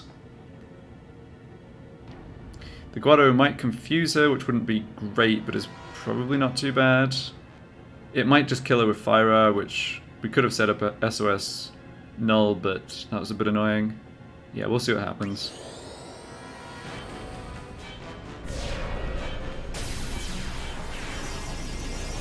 Don't have Riku or Waka with... Oh no, Waka has Stone Touch equipped here. Alright, we actually have several hundred HP damage more to do to the silly Guado. I think Aaron should do it for physical attack though. Okay, it did just kill Lulu. That's not good.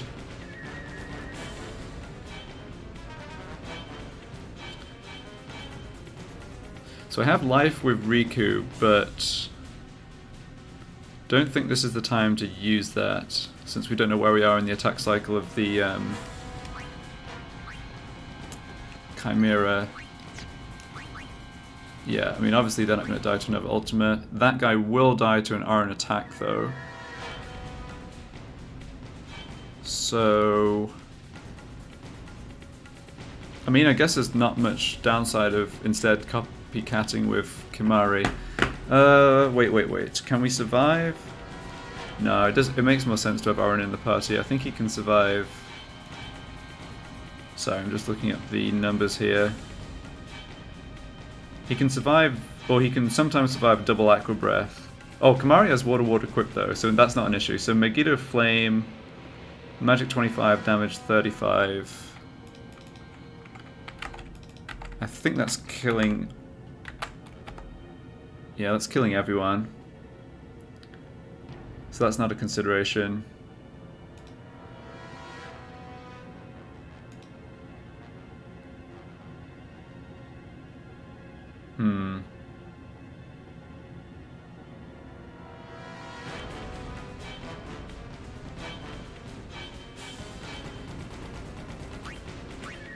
Yeah, Aaron... I'm pretty sure 247. Do these guys have a defense stat? Alright, I will actually make a decision in a second here, but... No defense. I feel like the minimum from Aaron has got to be higher than 247. Yeah, it's 260, okay. Too bad we can't kill the Guado with any faster action, but we can't. Alright, let's have Aaron do that then. And then we're just completely at the mercy of the turn cycles of the Chimera. Alright, there's Aqua Breath. We were prepared for that. As much as we could be. So Waka now has 2 out of the 3 covered. 2 out of the 3 of the other Chimera's turns covered.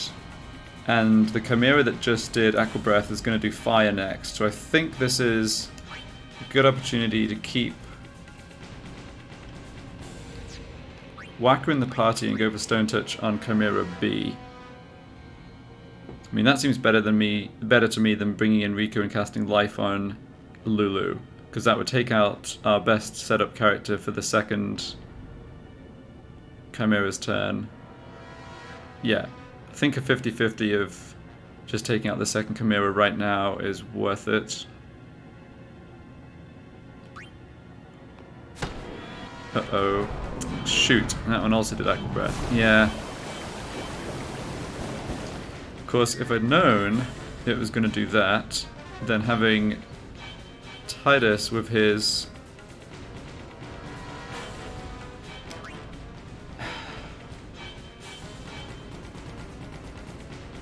Yeah, having Titus with his Null Tide would have been useful, but we're screwed now because we're going to get double fire attack and no one can survive it. And we also don't have any, we also can't do any disabling status here. Well, had to get a bit unlucky to lose that.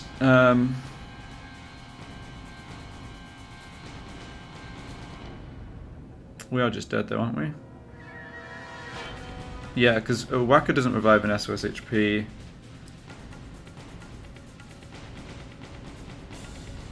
Well, we'll see what happens, but yeah, we're just gonna get hit by the fire attack twice. I think my plan, I'm not seeing a better way to handle the fight though. One Aqua Breath plus... Yeah, I mean if the second Chimera did anything other than Aqua Breath, it was only that 1 in 4 that would kill Waka. Alright. Just run it back, I think.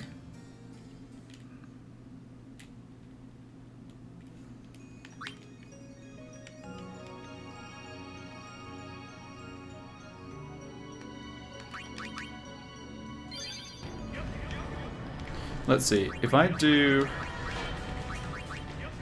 Yeah, Lulu's not likely to get a turn to make this Death Touch attack, is she?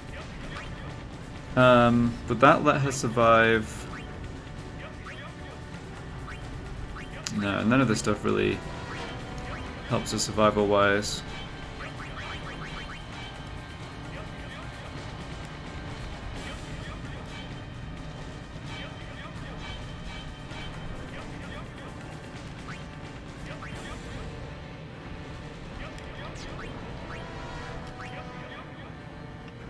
Yeah, so it's not likely Lulu gets a turn, but I think the equipment setup I have here is still good. Initiative seems to still do something in these forced encounters, right? I mean, we got 2 preemptive strikes in the previous 2, so let's do that. Even though Stone Touch on Riku, starting on Riku would still be nice. Yeah.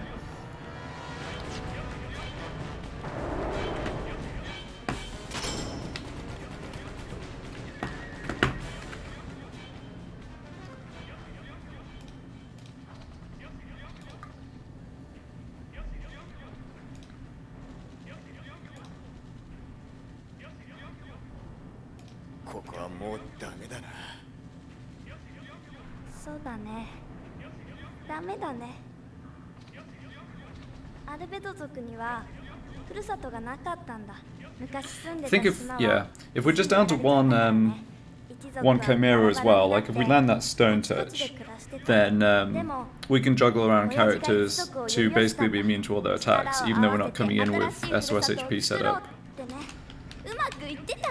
Alright, well we'll see what happens this time.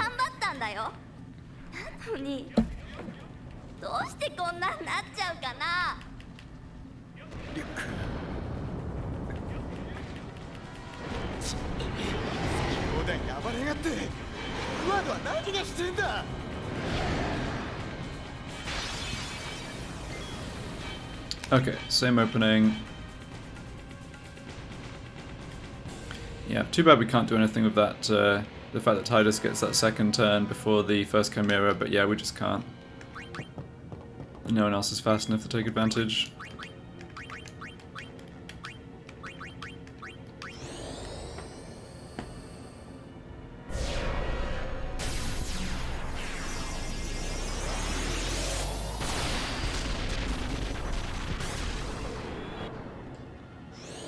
Yeah, unfortunately we did less damage there, so I think the only way to kill...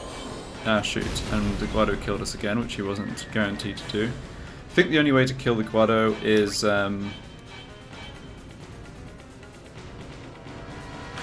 going to be Copycat. Yeah.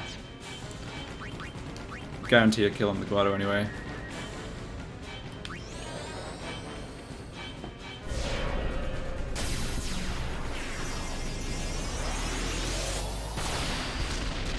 Now this time, double Aqua Breath would not kill Kamari. Okay, well that's going to kill whoever it hits.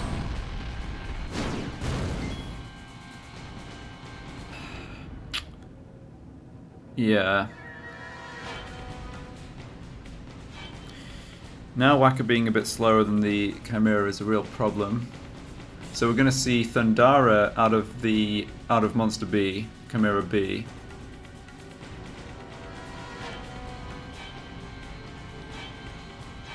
I think what I'm going to do here is switch Tidus to Lightning Proof. This way, he survives the HP damage off of Aqua Breath, and that puts him in SOS HP. I think we're probably still just getting wrecked here, but I think this gives me the best chance to survive. So I'm 3 out of 4 to survive this turn. If it does the fire attack, yeah, that's fine. That just does proportional damage, can't kill you. So now we know everything about their attack cycle. And Monster B is going to do Thundara into physical attack. And Monster A is going to do Aqua Breath. Sadly, Aqua Breath will kill us. Okay, but that's a good turn to be able to get in the middle there.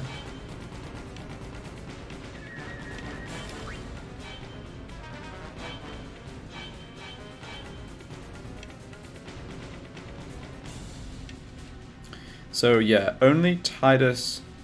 Okay, Auron with... How much damage does the Thundara do? Auron could come in and switch to... It's 25, 24. He could come in and switch to Lightning Ward. No, don't think there's any reason for it to do that, but let's just run the numbers real quick. Oh yeah, he doesn't actually need to switch to... Yeah, he doesn't actually need to switch to Lightning Ward.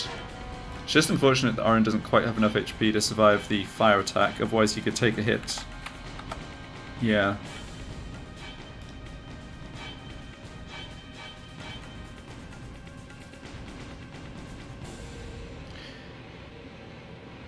And how fast are you guys? It's... You tick speed 14? Yeah, so same speed as Tidus. That's useful. In fact, it's very useful. Well, it would be useful to have their turns locked with Tidus's, but the problem is...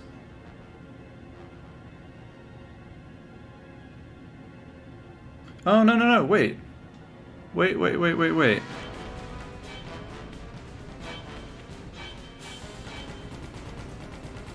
No, I think we might actually be okay here.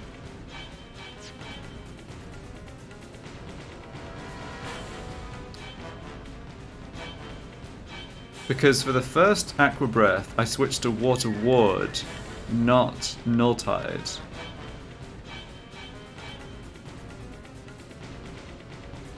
Okay, I think I can have Tidus survive here. How we actually...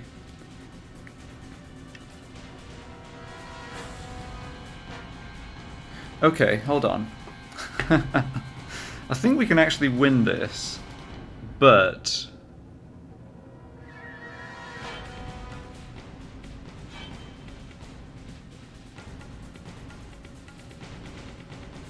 Yeah, I think we can actually win this. Okay, so Tidus... I don't think the tick time is going to matter too much. I'm not going to bring in Riku. It could save me... Yeah, Riku, maybe... yeah, let's not worry about that. I know that Tidus is the same speed as the enemies here. So the first one here is doing... Thundara.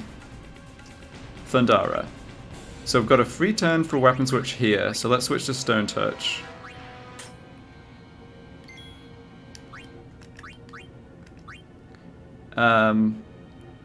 Yeah, well this is just going to be a dummy switch then, but we obviously can't make an attack because Monster A is going to do Aqua Breath. So yeah, just dummy switch. Take the Thundara.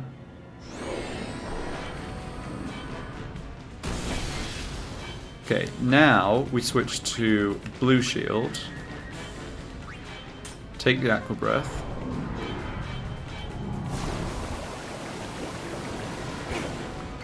Now we have SOS HP.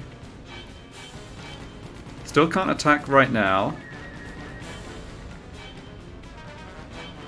So coming up next we have... But now we can survive all their attacks. And I always get a turn between them if I'm just switching weapons. Okay, I'm gonna have to... Yeah. Just gonna have to get a piece of paper and write down their attacks, because otherwise I'm just gonna lose to getting that mixed up. So...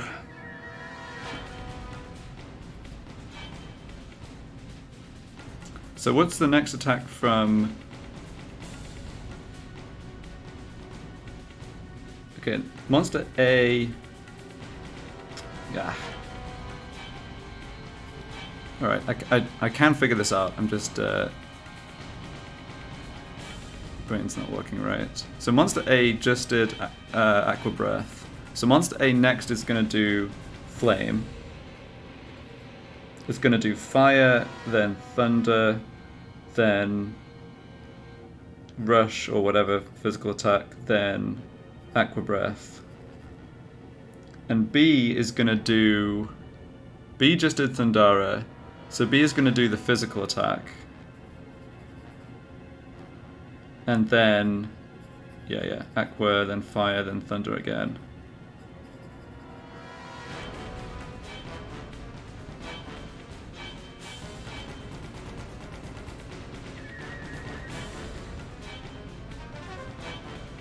Okay, let's not worry about when we're going to be able to attack. We can't attack right now.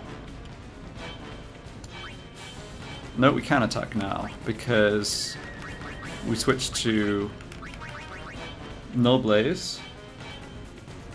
And we get one Stone Touch attack now. Who do we actually want to kill? Doesn't really matter. Nice, okay. Yeah, that never kills us. Alright, Titus. After much of this challenge of like not doing too much except make up ticks and switch weapons around, Titus is actually taking this down.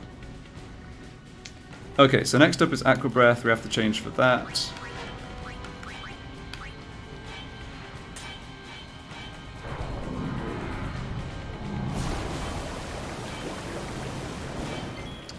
But then we get to fit in an attack here.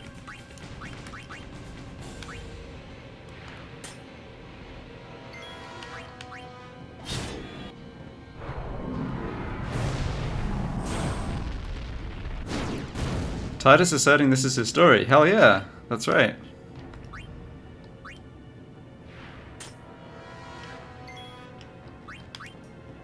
Alright. Whew. So I needed very specific equipment on Titus, but luckily I did have it. I needed both Water Ward and Null Tide, and then he would have, well, those are the two that he wasn't guaranteed to pick up.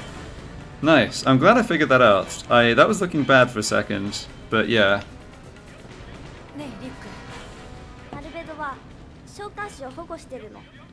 Thanks to the Chimera just wasting one in every 4 attacks. I knew that meant I could line it up so that I needed, even though their turns are offset, like they're offset in the cycle, I knew that meant I could line it up so that I didn't have to spend every turn switching. Okay. So, we have the option of fighting random encounters in the airship, but the main thing coming up, of course, is Evrae. Yes.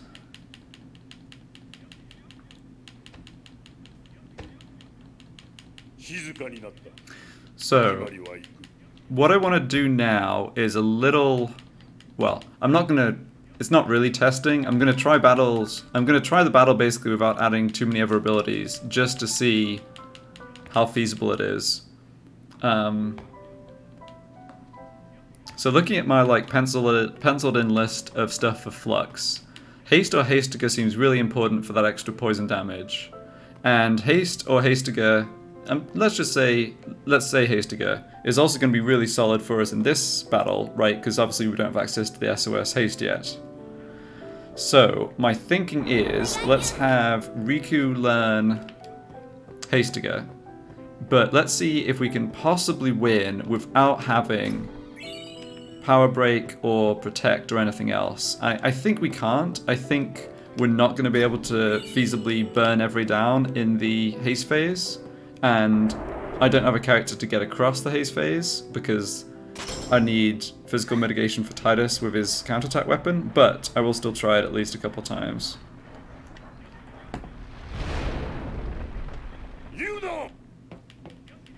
So I think that's the plan. So we'll just add Hastiger. And we'll probably need Power Break, but we'll hold off. We have to do a lot of damage with Ultimas. We have the problem that we're not... Yeah, we also can't survive. We can't keep our character slots all alive, irrespective of who's in the front line, for that long against Photon Spray. We can't fight at close range early on because we'll just get wrecked by the physical attack and Stone Gaze.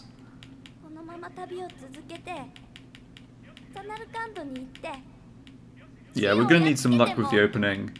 We're gonna basically need... Yeah, Kamari with HP plus 10% and defending, and Orin with just whatever equipment and defending survives the opening physical attack. Even without Power Break. Man, I guess... Okay, and yeah, Lulu evades at 20% of the time.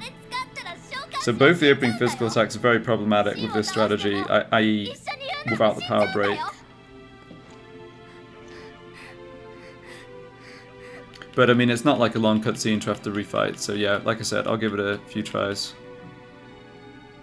We could open with Hastiger, and that would let Aaron and Kamari go before Evrae's first turn and both defend. Okay, that's not sounding too bad. It's a shame that Kamari does not have SOS regen, because I'm gonna need him.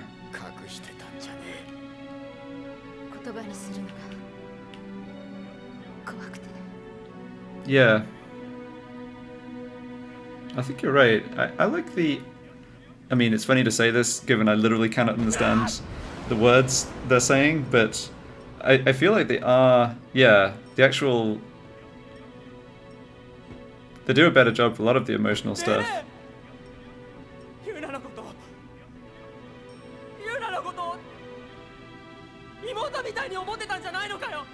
Like Titus's actor as well. Wakka's actor, Riku's actor.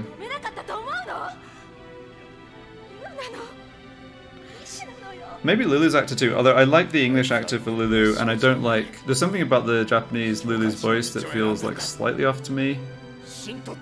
Or not, I mean... I prefer the English actress, I guess. But Riku's is good. Yeah, Riku in this scene is really good.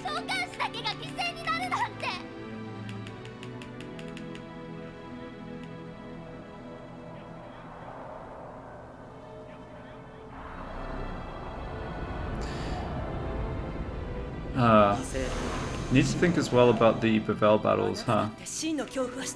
I mean, we get the autosave. I guess I don't have to worry about that too much right now.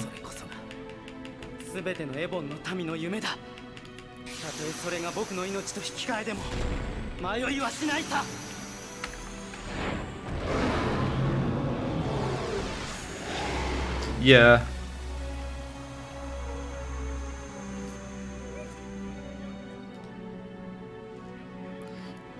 I guess you could criticize the English actor for Lulu that she is a little sort of emotionless, and there's only a couple of places in the whole game where that isn't the case. Yeah, it's just different though.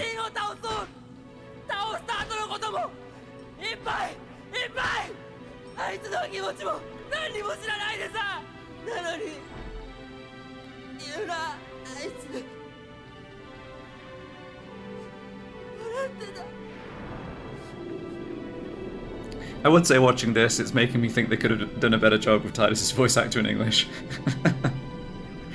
but I feel like people could also have made that comment before seeing any of the Japanese, so yeah.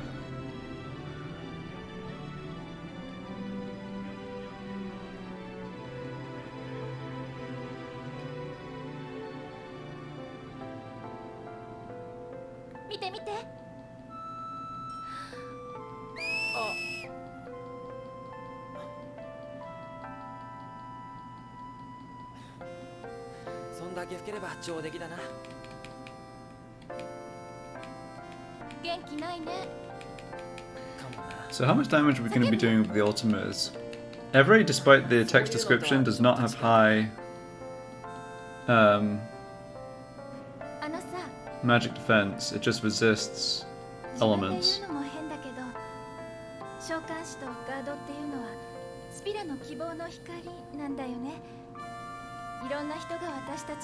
Yeah, of course they have the advantage of the pacing of just the timing of everything being done, you know, natively in Japanese, whereas the English voice actors have to juggle that around.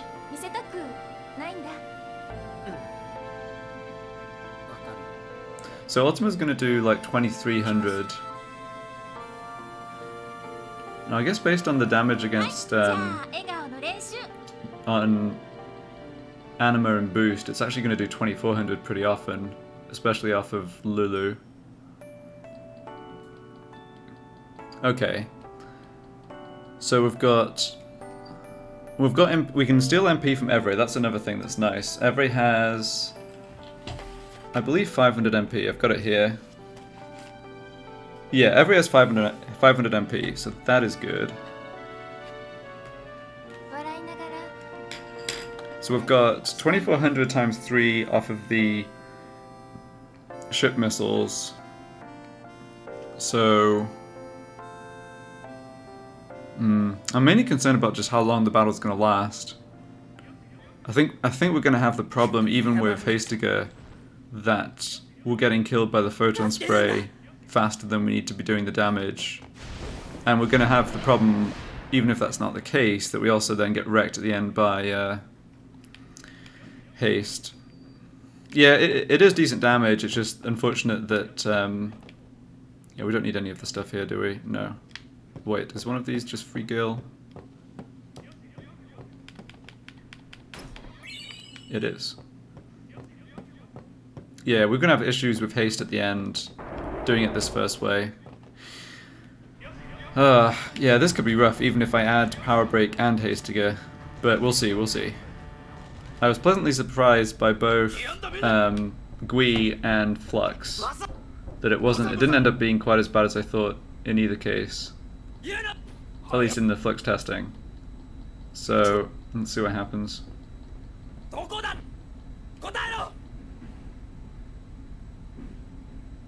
was trying to think about whether there's anything I can do, whether I can do better than taking Provoke. So Provoke is useful in random encounters. I'm not that worried about random encounters, particularly because we are adding these other abilities that are just sort of like pretty handy, you know, life, haste, and so on. So Provoke is kind of in there at the moment to just sort out Defender X, which kind of funnily enough is actually a big problem about it. But maybe there's some combination of abilities.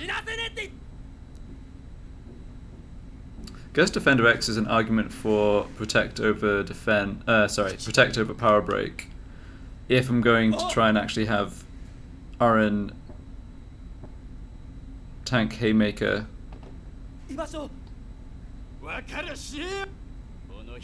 Yeah, the problem, it's just so problematic because you need a second character slot alive to heal Aren manually. SOS Regen obviously can't do it, even with Protect and Defend.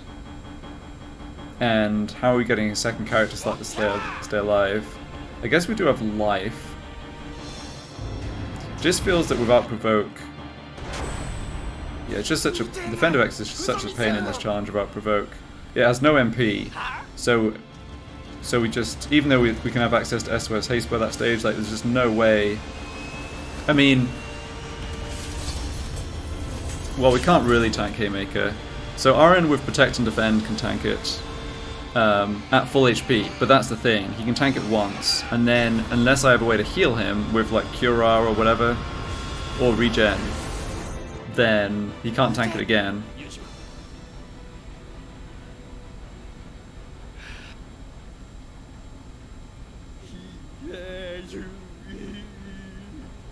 This is one of the reasons I was at one point thinking about regen over life on Riku, but it's just too much of a pain to kill Altana with regen. That just leads to too many other problems. I think the most economical way is just to have provoke on somebody.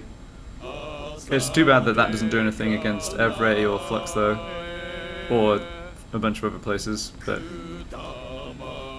it's just how it is. Yeah, you might need defense plus 10% or HP plus 10% to actually guarantee survival with protect and defend and full HP on Orin, but it's definitely doable.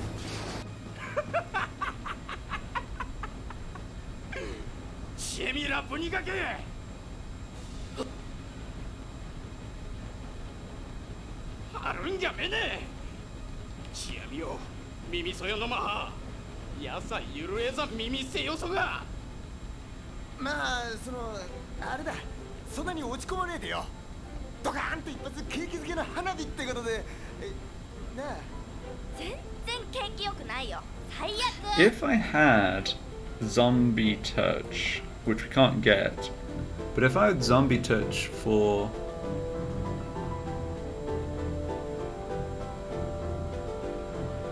If I had zombie touch by Defender, or I guess I'm saying if I had zombie attack by Defender X, I could get unlimited MP onto Riku by zombieing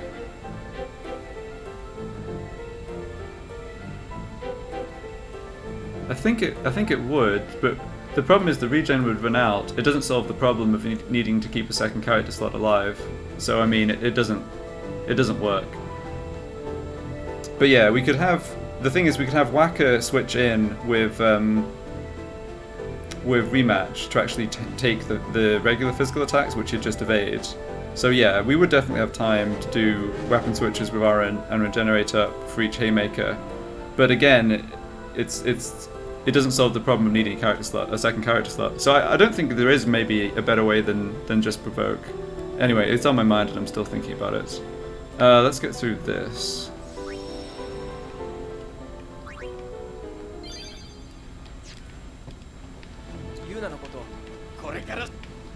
Alright, maybe I didn't need to talk to him here.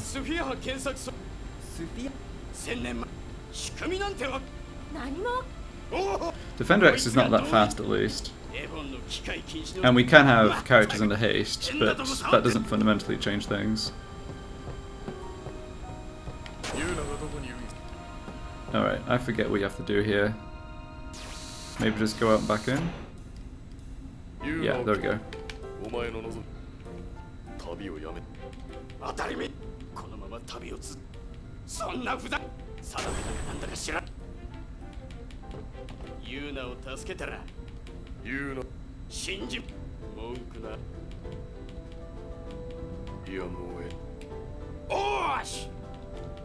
Yeah, I mean the plan was zombie attack and unlimited MP on Riku for casting life. Like, that's just a much clunkier and worse way of doing it than with provoke, and the zombie attack also does not help me at all against Flux, so yeah, that's no use.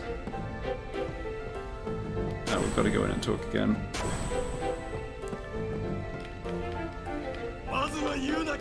Guess we talk to brother maybe? Yeah, there we go.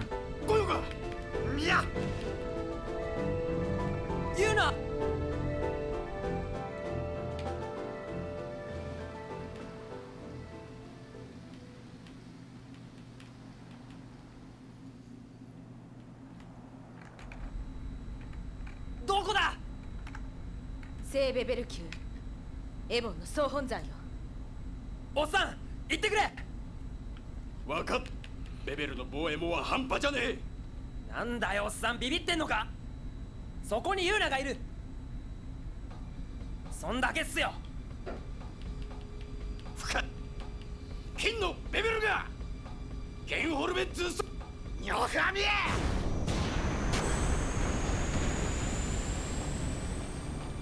ベベルまではちょいと時間がかかる。そう。Yeah, so if I was allowing customization and stealing, so in a different challenge, you could win with just having Aaron with counterattack and HP plus %, auto regen. Oh wait, you probably couldn't. Yeah, you probably can't even customize auto regen by then. Well, okay, never mind. Like hypothetically, auto regen, protect, defend, then just keeping one character slot alive, having Whacker evade the normal attacks, having Aaron come in for the Haymaker each turn cycle. Like I'm like 99% sure that works.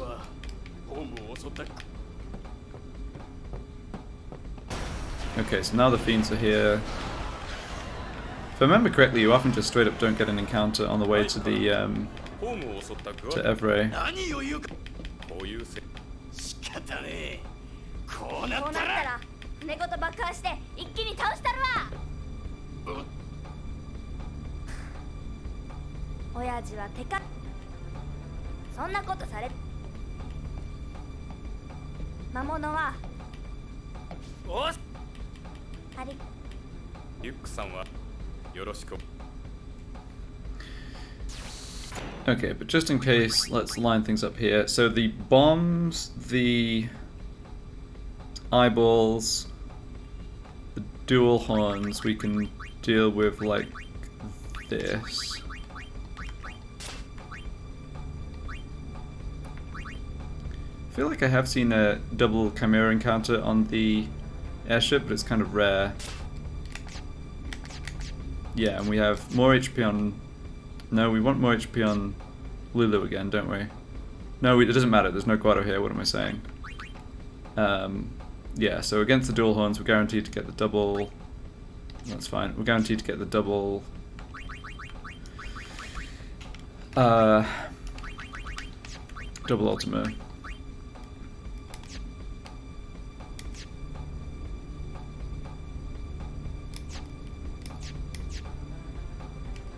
Yeah, so this is all fine.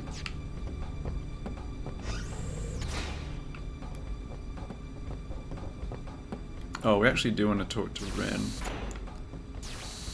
Because he has some good gear here, including defense up and HP up on Titus and Kamari. That's probably just worth buying. Okay, we don't care about that. Oh no, he doesn't sell them just yet. Huh. What did I think he did?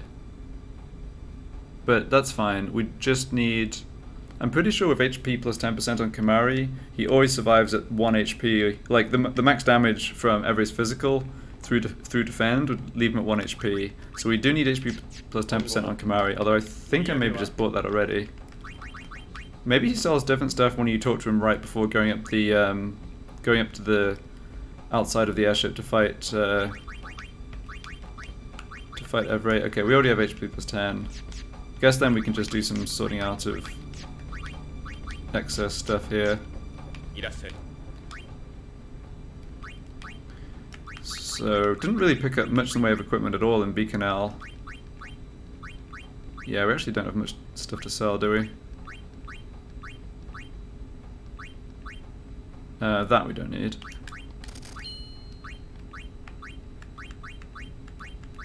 Strength plus 3. I guess we actually don't have anything better. I guess, yeah, we can buy strength plus 5.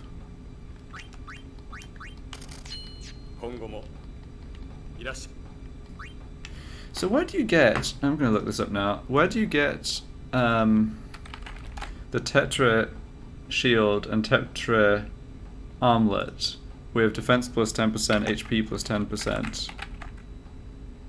Oh, that's from once. Oh, okay, that is later. Okay, that's from once, going up Mount Gagazet.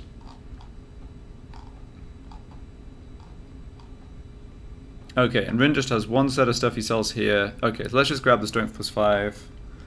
What's the plan for Natus? Well, I have Bio on Yuna. And I have Null Frost on Yuna. SOS Null Frost on Yuna. So, that basically is the plan. We can do damage with Ultima to hopefully speed up the first phase. I guess maybe it's maybe Natus is going to be more of a problem than I appreciated. Assuming I get Provoke for Defender X, I guess Provoke also does something against Natus.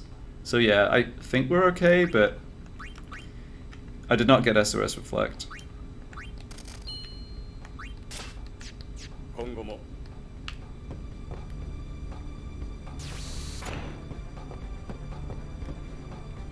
Oh, we probably didn't sell all of our equipment there, but never mind.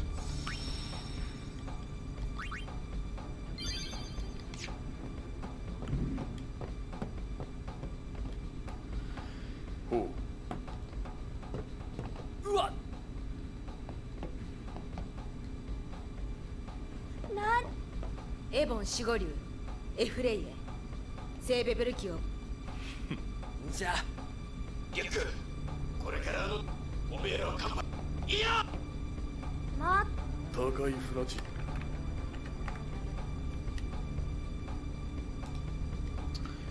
Okay, don't think we're getting counters here now.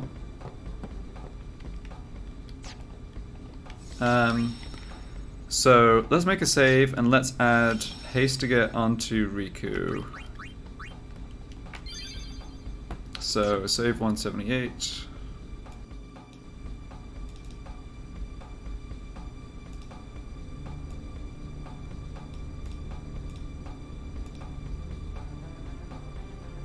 And yeah, again, it's kind of a case of having that would have made those home encounters slightly easier and so on, but I think it's fine.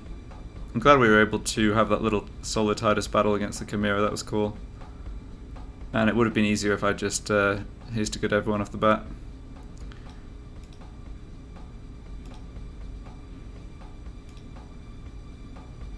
Alright, done. And let's edit the text.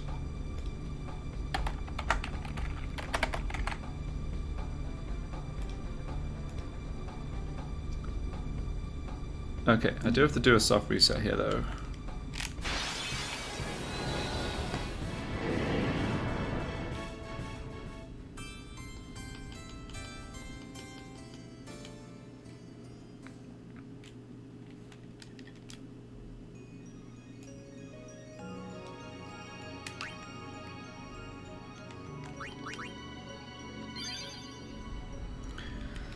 So, characters I want under haste. Lulu and Kimari for the magic for sure.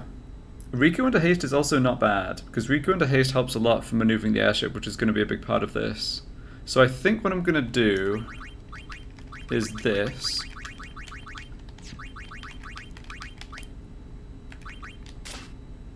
HP plus 10 on Kimari. Just make absolutely sure about this damage range. Strength, yeah, strength 36 versus defense 15. Yeah, 1415 is the max damage, so 707, and Kimari has 708. Perfect. We may get in trouble here because of not having SOS regen on Kimari, but anyway.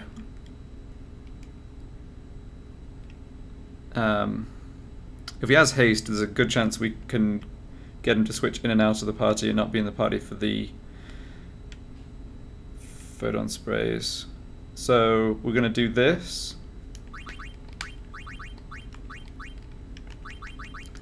We definitely want SOS regen on RN. This does not matter. This doesn't. Yeah, that might matter for. Let's see.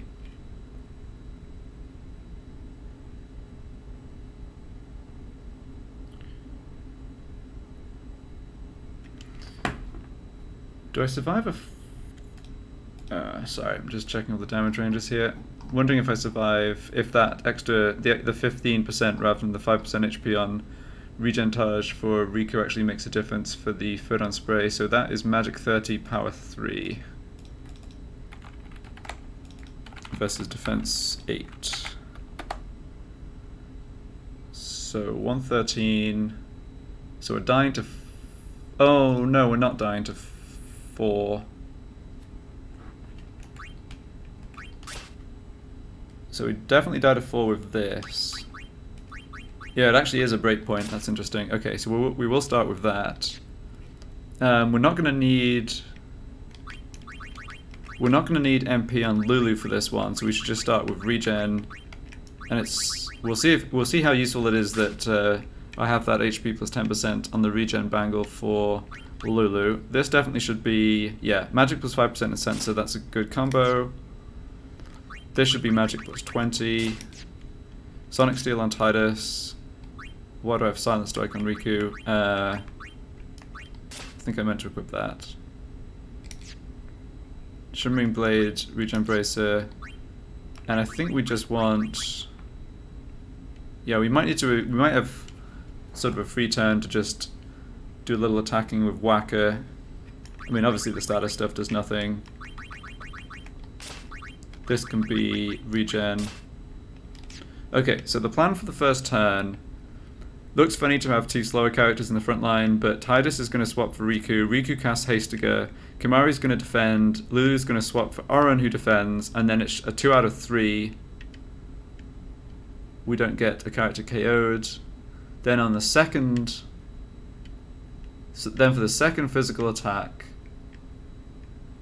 I guess I have whoever didn't get hit out of Kimari and Auron in there defending, and I have Lulu for the 20% dodge. Yeah, so like I was saying earlier, definitely lots of ways we can lose in the first couple of attacks. Is there any way I pull back before the second physical attack instead of after it? I know because we're not putting Evrae into slow, we can't pull back after. Sid doesn't get a turn between Inhale and Poison Breath in this opening turn sequence. So either we pull back after the first attack or after the second. Maybe. No, I think we just get the 2 physical attacks out of the way right at the beginning. We definitely can buy a little time, kind of, later, or at least avoid a couple of photon sprays by moving in and then out again right away, and having Evrae essentially waste 2 turns with Inhale, Poison Breath. Yeah, so that's going to be good. Alright, I think we're ready to try this. Should just have HP plus on you.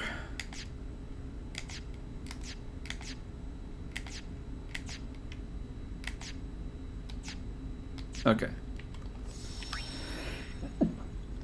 Oh, excuse me. Hopefully didn't catch too much of that sneeze on the microphone.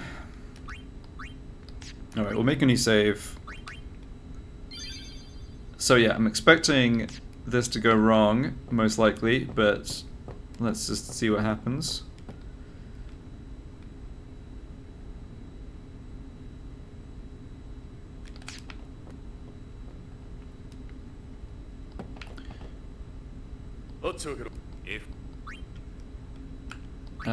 Yeah, we don't need any of this.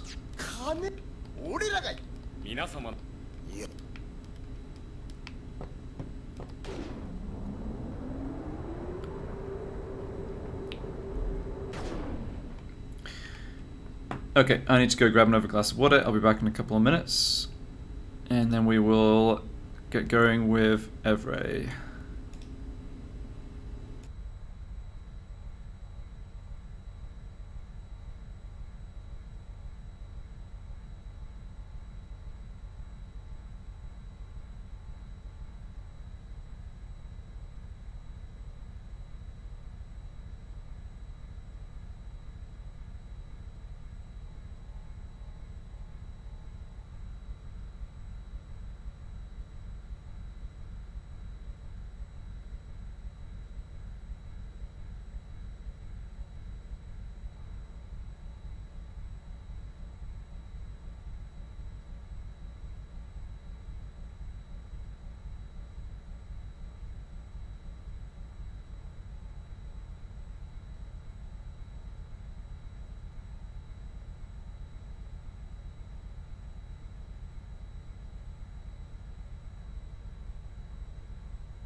Alright, I am back. Thanks for your patience, and thanks for the good luck. We are going to need it.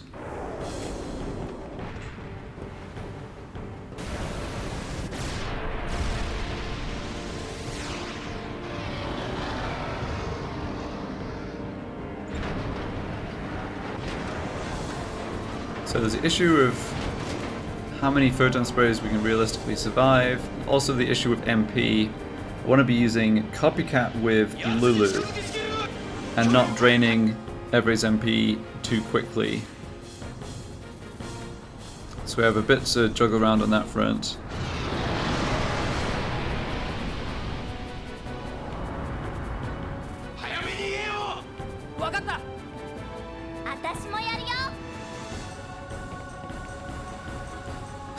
Waka starts to run towards the lineup and then is like, nah, screw this. Gets out of there.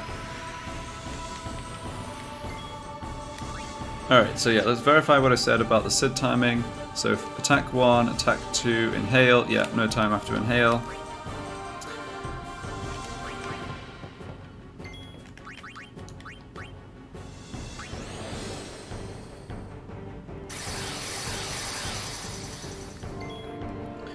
Now, defend with Kimahri and defend with Orin. Does it matter which way around I do that? Don't think so.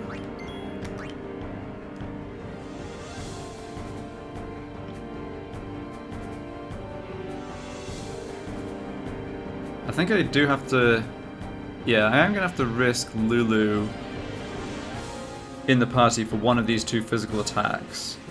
But only... I think I only do that for one of them. Does it make sense? No, it doesn't make sense. Our copycat sequencing is going to be kind of scuffed here, so it doesn't really make sense to... Yeah, Histigo is good. And Aaron does get another turn before the second boss turn in case he's the character I want to switch out, so that is good.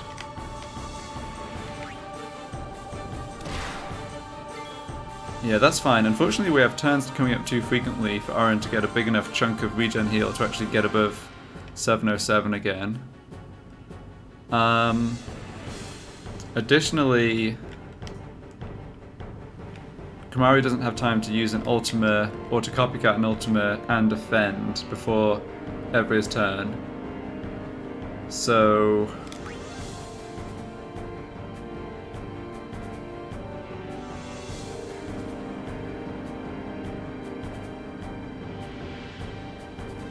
But I am going to have Lulu in the party, and Lulu I think will get 2 turns here.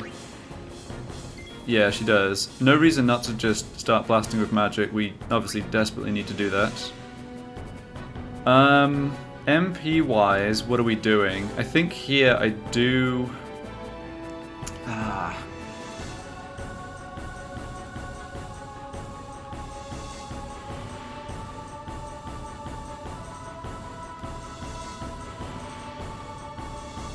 Okay, so if everything goes to plan here...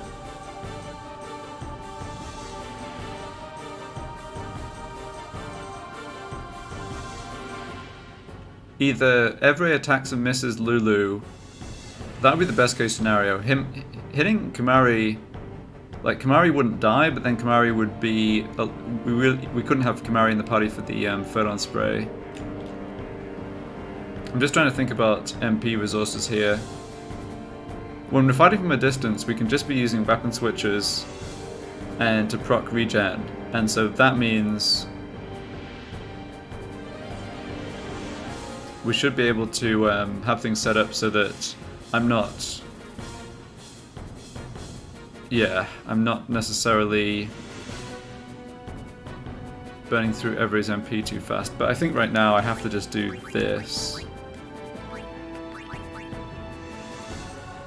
Yeah.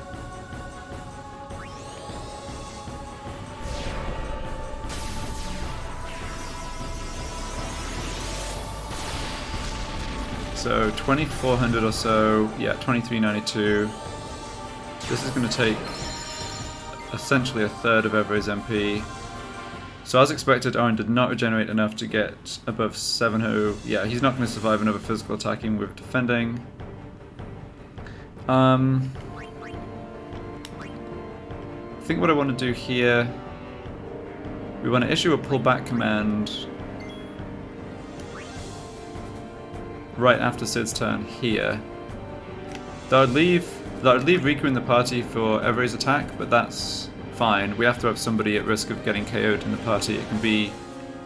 It may as well be Riku pretty much, I think.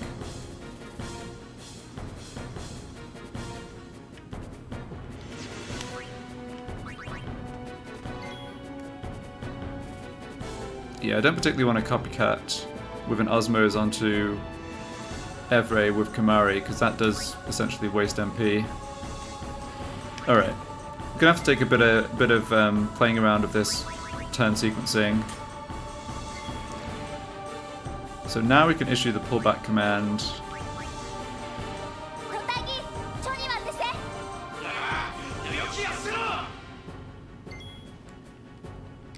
And Kimahri comes back in and defends. Yeah, so obviously we're not... Yeah, we're like 1 in... I think we're some ways under half, under 50% to not have someone KO'd here.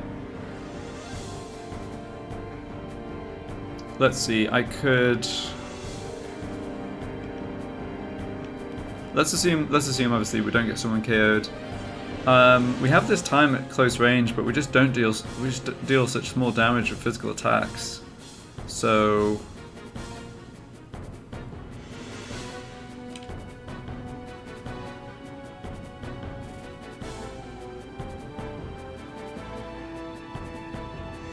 just trying to think of who to Osmose here.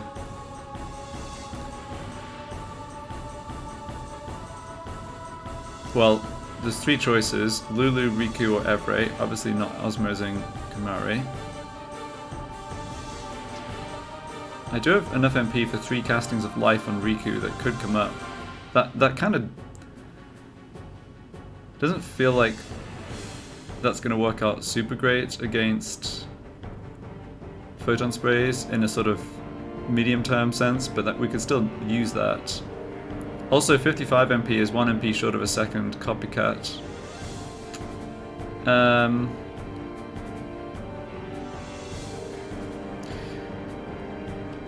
But if I just do a dummy Osmose on Lulu herself, she's left with 2 MP. So then she needs to...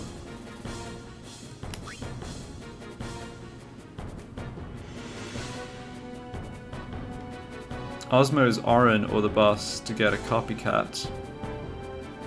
Oh, blah. MP management's more of a pain than I thought.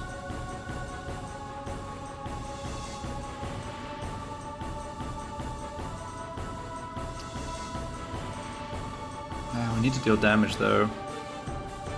We really do need to deal damage.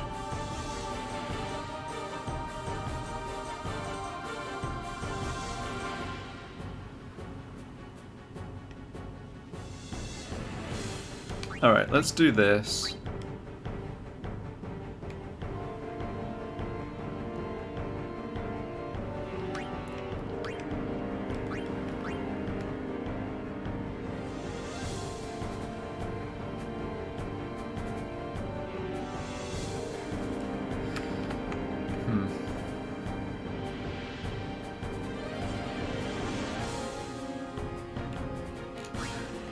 No, let's osmose the boss again.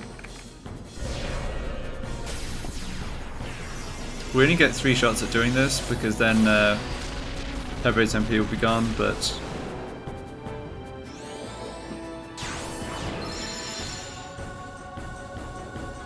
Alright, we got lucky. So the pullback command has been issued. So on that next boss turn we're going to see a photon spray. I think at this point, sadly, despite haste, it's only, yeah, Kimahri does not often get a double turn, which is what we need for him to cast or do a copycat and then get out. So I think at this point we're just having Orin take a swing. It's not, maybe not though, maybe I should just defend. Yeah, maybe I should just defend and get that turn sooner.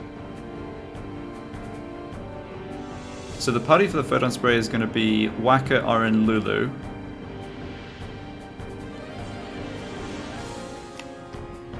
Yeah, I don't think the physical attack with Aaron is worth it at all.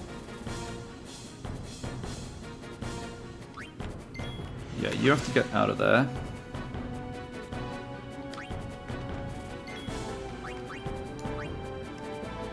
Okay, we can do a dummy weapons switch with Riku. Yeah, of course, having access to haste also makes the juggling of turns a bit more complicated.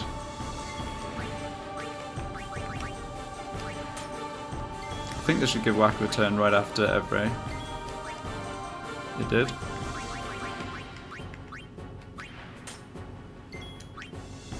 And that would give Lulu the first turn after Evrae, which lines up well for copycat purposes, so I do like that. Okay.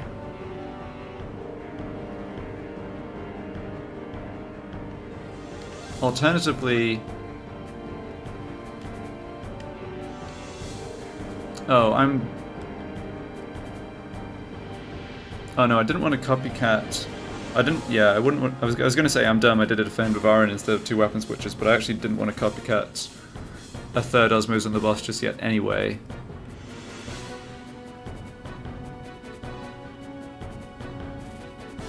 I think what I actually want to do here is double cast Ultima, Osmos, Aaron. Then Waka can switch for Kamari and copycat that on... yeah. And obviously that doesn't give Kamari more MP, but he still has enough MP for a copycat.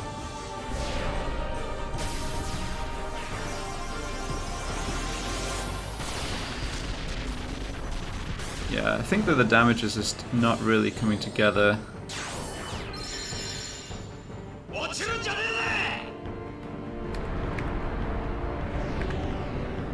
Oh, I should change my stream title after this attempt to say we're doing Evrae. So here's the photon spray. With no focus and no shell, I mean, even this can just be like a disaster. Honestly, not that bad.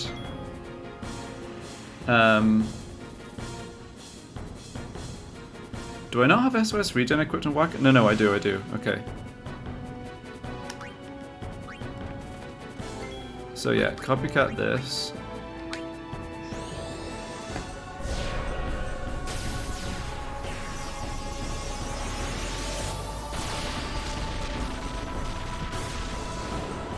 Good roll.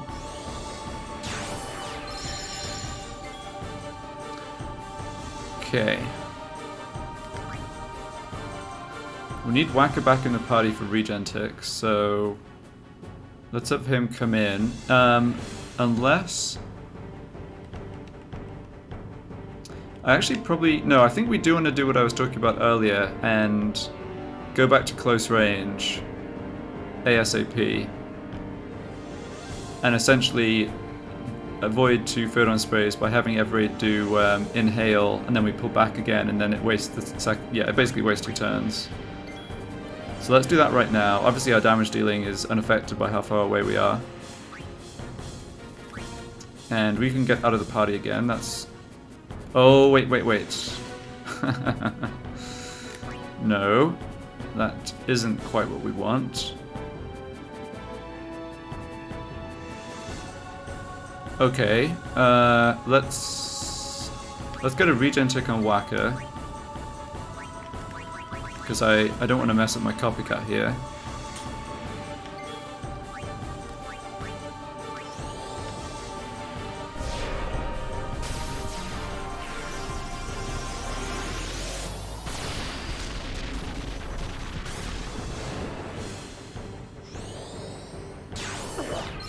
Yeah, that 10 MP from Waka sadly does nothing, but I mean, it was either...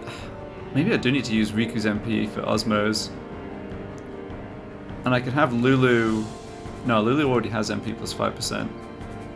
Yeah, it's too bad that 55 is never going to translate into... Oh, wait, no it does. That 55 plus 2 MP left over from Ultima would translate into double copycat. Okay, so what's happening here? Riku and Aaron are going to come back into the party. Unless... Okay, we don't need to use Riku then. Riku's definitely more important than Waka. Not that I want to lose a character.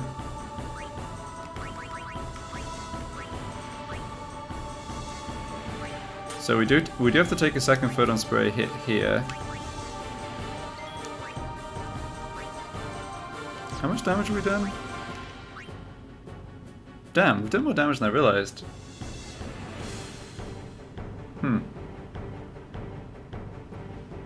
Yeah, of course the problem with moving back in again is that we're not then letting Sid fire off his rockets, which are like basically another Ultima's worth of damage.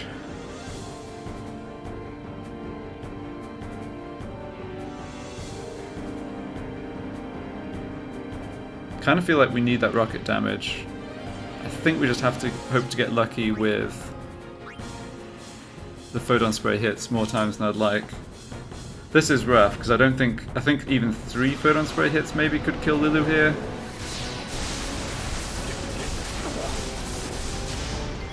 Right, well that was not the character I expected to die.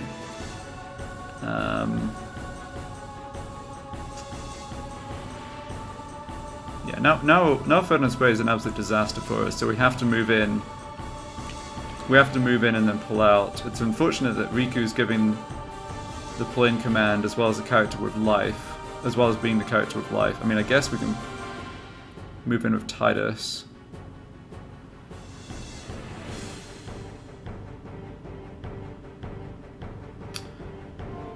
We're certainly a ways away from casting another Ultima. We're gonna have to, yeah, we're gonna have to just Osmos Evrae again. Yeah, I don't see, don't see this working out at all, to be honest. Okay, let's... Alright, hold on. Let's think about this more carefully. So 3 shots from Sid is roughly 7,200, so that takes Evrae to like a bit above 12.5, which is going to be 1 Ultima before the haste threshold.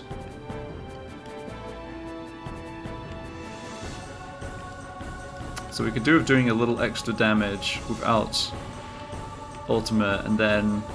The trouble is we're going to need 5 Ultimas. The chance of getting 5 Ultimas off at the tail end of the fight is not good once Evrae hastes itself. I mean, this is kind of the whole problem of not having Protector Power Break, isn't it? Still, let's do life on Auron.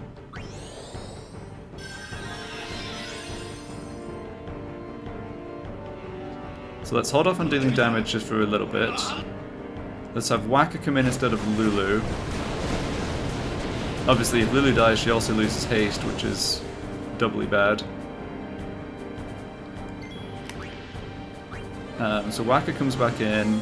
Yeah, I think for a little while we're just going to hit Evrae with Sid rockets. Don't have any magic defense on Waka, do I? Oh, I do.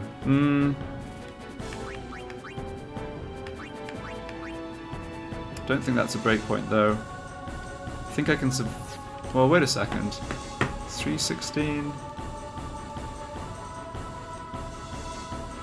Oh no, it could be, it could be. That could let him survive. That actually does increase the chance of him surviving the 3rd hit. Yeah. Alright, but that means I want to do a dummy weapon switch here, because otherwise I have an awkward extra turn with Waka and he's not hasted.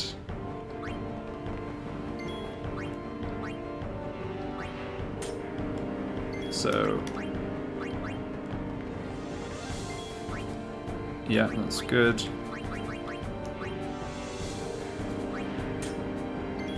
Anything for Riku to do right now?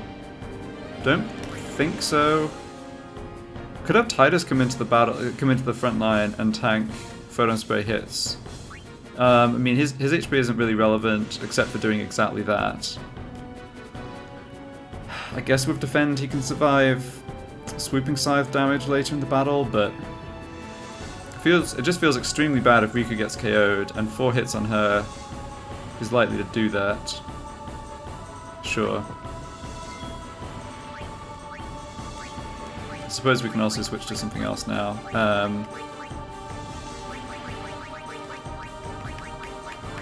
Right, I don't have strength plus except on on the Brotherhood, which does half damage. Alright, whatever.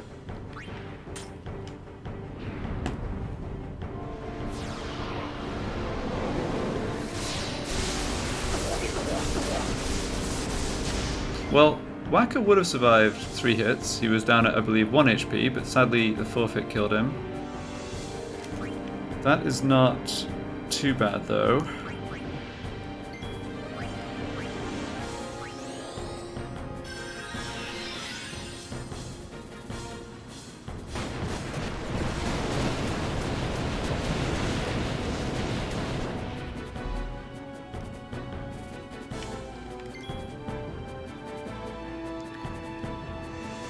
Alright, 1 Sabre left.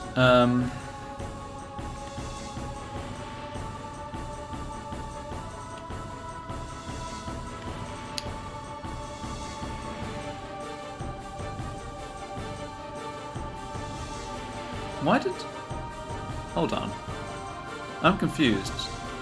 Shouldn't Waka have revived with 309 HP? Oh no! Magic plus 5% blocks the... No, that doesn't make sense. Huh. Because Waka has magic defense plus 5% that shouldn't reduce the life healing, and it isn't reducing it by 5%, it's reducing it by 1. Yeah, because Waka's armor is magic defense plus 5%, stone ward, so it's not doing anything to his HP.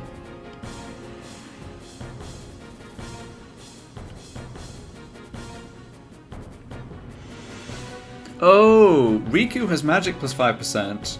Maybe...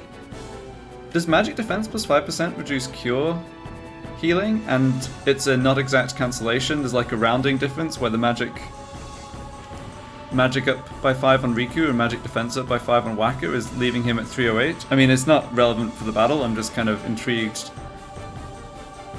that it ends up being 308 rather than 309 for some reason. Anyway,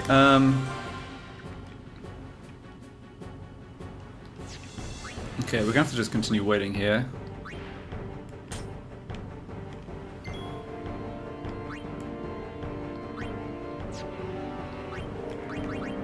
Oh, it does? Okay. Ah, okay. They do cancel each other out, but it's a rounding error. Okay, yeah, that's the only thing I could think of that made sense. So I hope Waka only gets hit. Yeah, I hope Waka survives this damage. Which he's not doing, is he? No.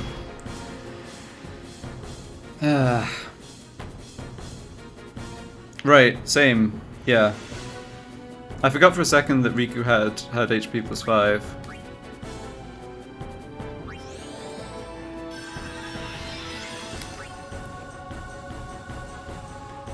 So the problem here is that Evrae only has enough MP for 1 more Osmos. So I could do the Osmos now with Lulu, but then no matter what, she's only getting 1 more ultimate, and Kamari's only going to get 1 more ultimate. No, I guess no, that's right. Yeah, we're just not going to have anywhere near enough damage here. I need to. Okay, so I guess I need to look at how I managed the MP in the earlier parts of the fight better. Maybe, yeah, maybe I just can't. Maybe I just have to have some of Riku's MP be given to Lulu, even though that's the only thing kind of still keeping us alive right now.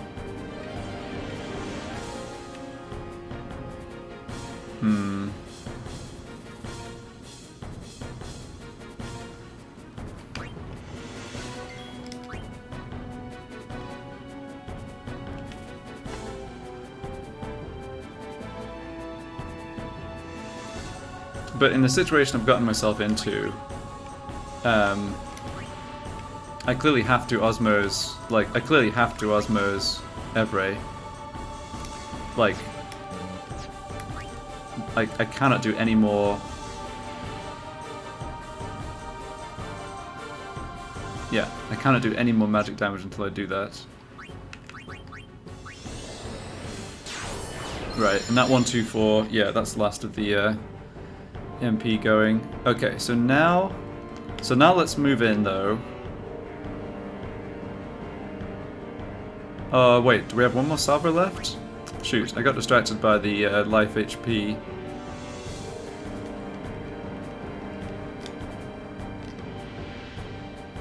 I think I do have one more salvo left.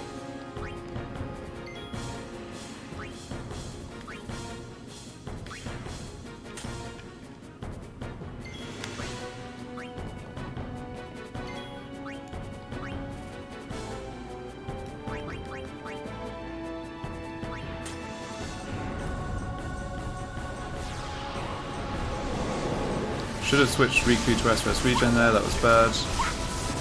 No, doesn't matter. Okay, there's last guided missiles. Yeah, Riku getting KO'd is not good for us. Yeah, we then...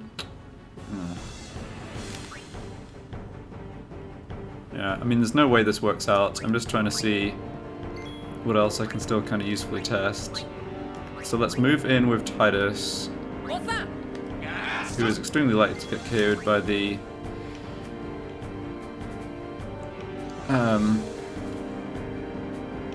photon spray hits, but we can't do anything about that.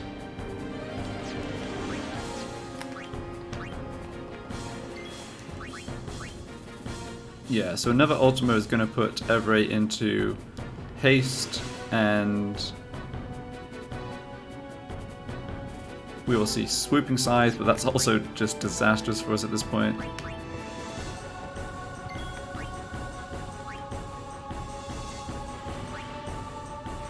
Alright, well someone should survive this.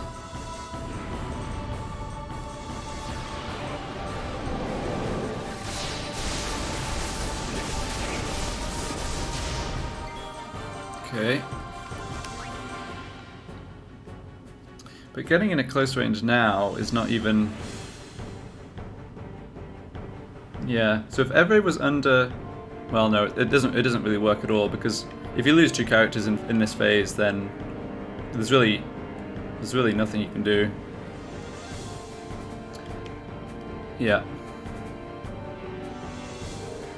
Alright, so we're just completely dead.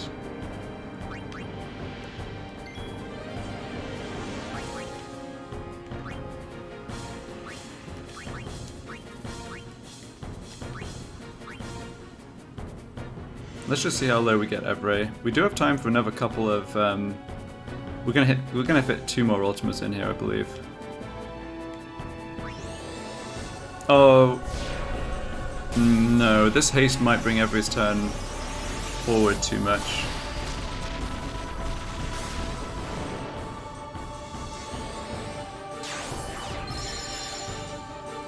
Yeah, there's haste.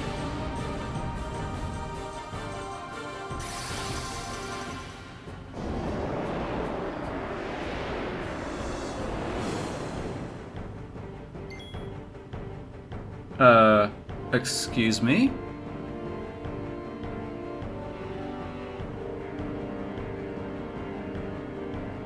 What the... this has gotten... Something very glitchy is happening here. Where the camera thinks we're at close range, but Sid didn't actually move us in, and Evrae's not here, but Evrae did the attack as if it was at close range. I've never seen this before. What in the world?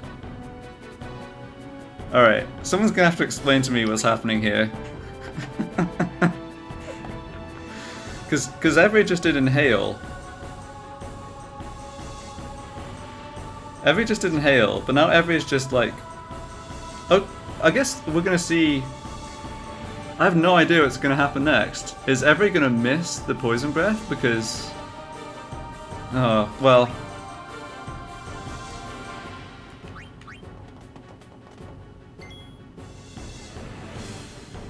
I don't know. I don't know what's happening here.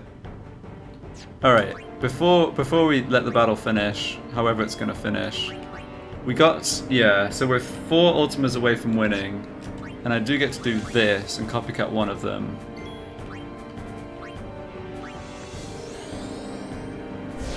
So here, the camera's as if Evrae's at distance.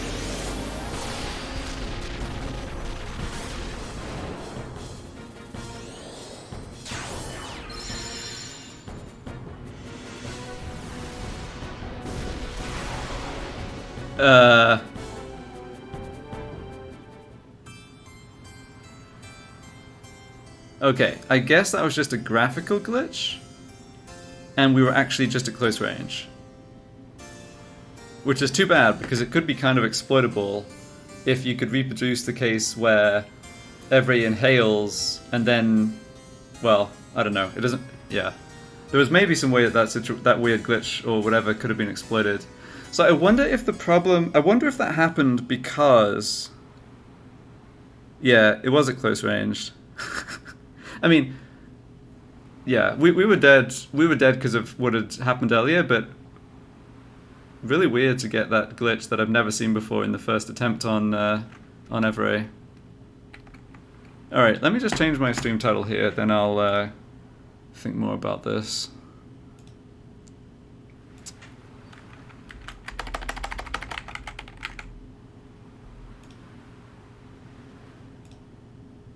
I wonder if it had to do with the fact that Titus was the character who issued the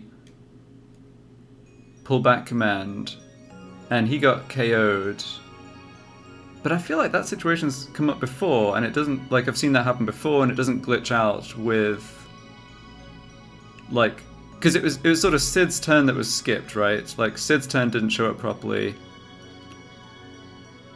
It must be maybe also some interaction with Evrae. I think if Evrae had right, so we put Evrae into the haste phase, and if Evrae had the next turn before Sid, I'm pretty sure we would have just seen a swooping scythe rather than an inhale. So I think Sid's turn was before Evrae's, but the Sid turn got kind of messed up. But it seems like it was just a graphical glitch because we were at close range. Okay, let's just ignore that glitch. I'm assuming it doesn't functionally affect anything. And I still have the problem of fitting in significantly more damage. Yeah.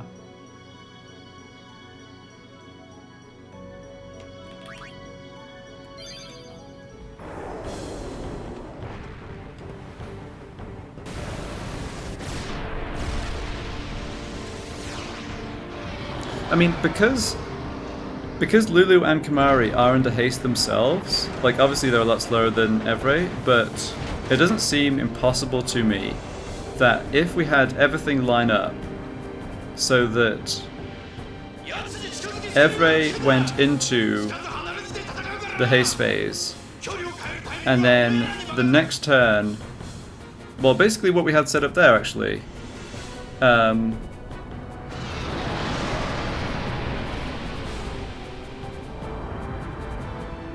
no, I guess that wouldn't work because we just died of the poison breath. Yeah, maybe because Sid is so much slower than hasted Evrae, it just never really could work out. I was trying to think of a way we could have at least had the time to do more Ultima's Red at the end. Never mind the MP issue. I wonder if Sid ever gets a turn between after the inhale. He's not getting it here again. I feel like I haven't ever seen that, but maybe there's some variation in it. Anyway, let's start off by trying what we did last time. It's very likely that this ends with just the wrong character getting hit right at the beginning.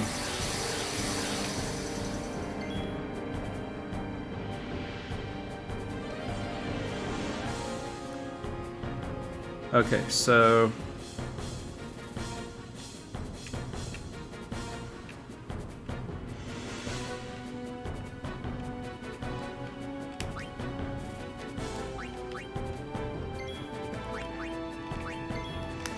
we're doing this.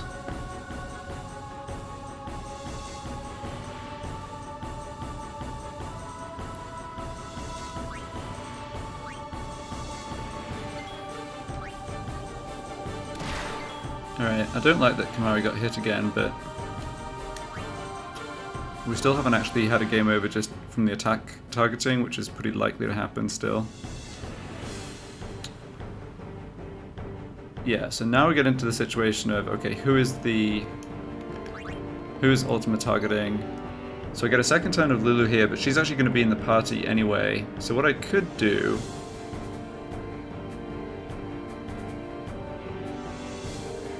Maybe I need to really YOLO the beginning here. By which I mean...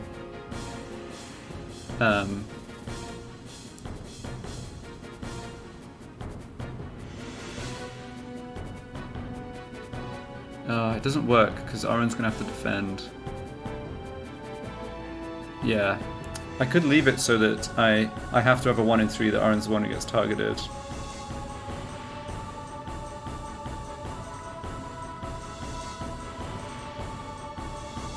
Because if I did...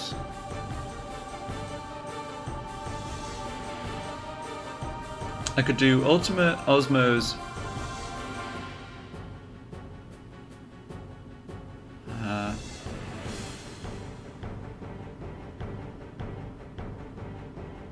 I think it makes sense to do... Yeah, okay. Well, I think it makes sense to do Ultima Osmos Aron here.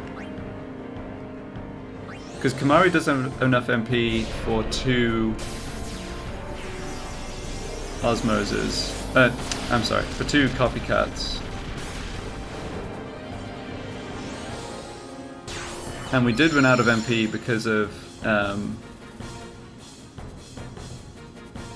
but Lulu's turn is on exactly the same tick as the boss here. Yeah. Sorry, I'm probably not making too much sense here. My plan was to have Lulu be able to set up do a copycat herself early on here, but I don't think... That was what I had in mind when I Osmosed Aron, but I don't think that really makes sense, does it? Still, let's do this.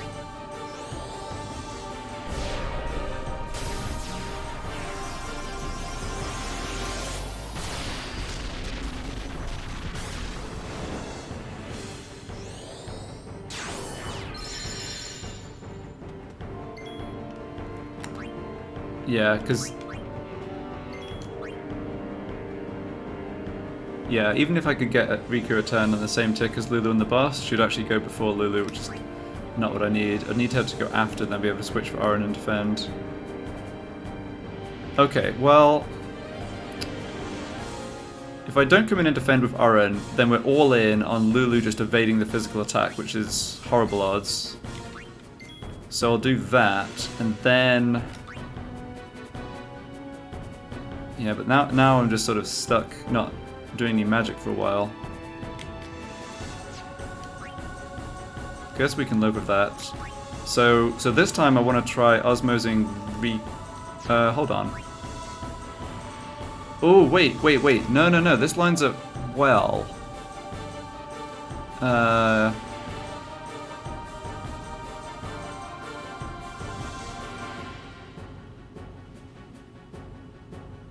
Because I've got 4 turns in a row with my Ultima casters. I can't take advantage of it because of what I did on the last turn, but that is interesting.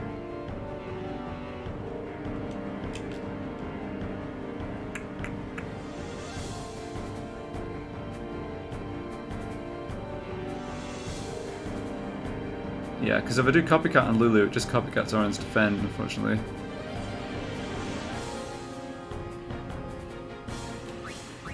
Alright, well, I think I've kind of messed up the sequencing here, but...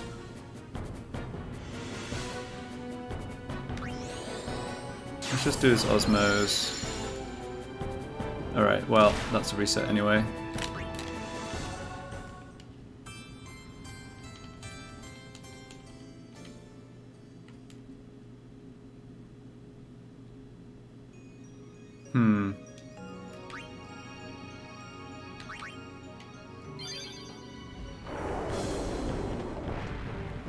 If you missed the first attempt, or it doesn't make sense why I'm fussing so much about MP, like why I don't just Osmose the boss. The problem there is that essentially Evrae only has 3 lots of MP, because I Osmose, regardless of whether it's Lulu or Kimahri doing the Osmose, I Osmose all of Evrae's MP in 3 uses.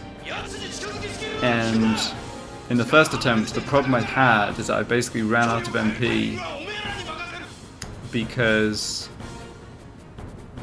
I wasn't able to set up a situation where I was copycatting with Lulu, which is like the MP efficient way of casting, right?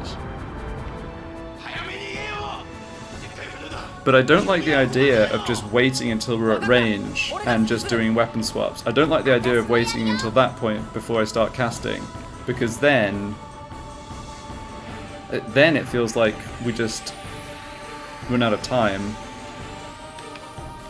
You know, we run out of time in the sense that we have characters getting KO'd by the photon spray. But having said that, the MP, the Osmo's options right at the beginning are just rough because of copycats, because of other characters taking actions. Now, something I should check. Okay, if a character gets KO'd in this fight, we can do a test. Instead of just soft resetting right away, I want to see what happens if you copycat after a pullback order. I think it will just fail, but I'm interested in whether it ignores the pullback order and it just copies what was used before in the same way as it does on a weapon change. And I haven't seen that before. I haven't tested trigger commands with copycat. So yeah, that's something we can get out of this at least. So same plan again.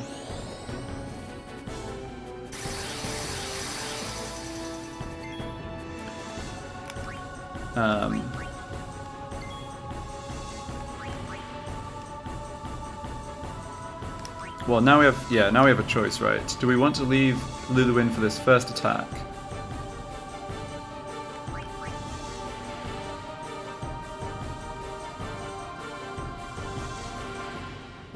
The advantage of doing that is that I could Osmose... Yeah. If I Osmose Riku with Lulu, she'd have 57 MP. So obviously after an ultimate on Evrae, then she'd have 57 MP, and I could do copycat, copycat.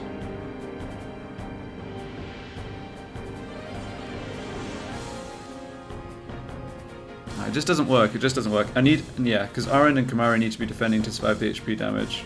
It's clearly not reliable to just hope that Lulu's targeted by both physical attacks and evades both.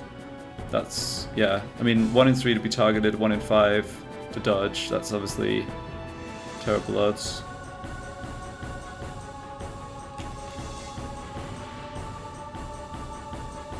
The longer I look at this, the more I just think that I should try not doing damage right at the beginning,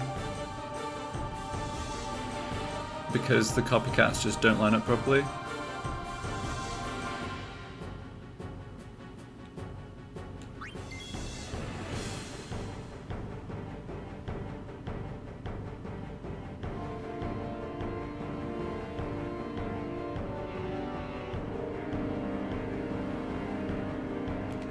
Well,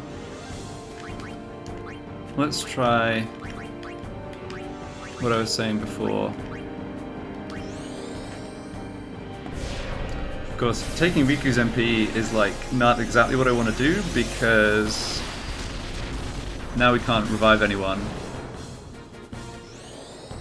So no one get KO'd, okay? Yeah. Alright, well this is a reset, but we can test what I was just talking about. So let's go ahead and do the pullback order on Riku and see what Kimahri copycats. It'd be really nice if this just copycatted the ultimate. Oh, it does! Okay. Okay, really useful to know that. So it doesn't mess up my copycat. It doesn't mess up my copycat to have Riku, or presumably Tidus, issue a pullback order. Nice, nice. Okay, I don't think we get much... I don't think there's anything else I want to test here. Obviously Yuna's... Oh, Lulu's dead. Yeah.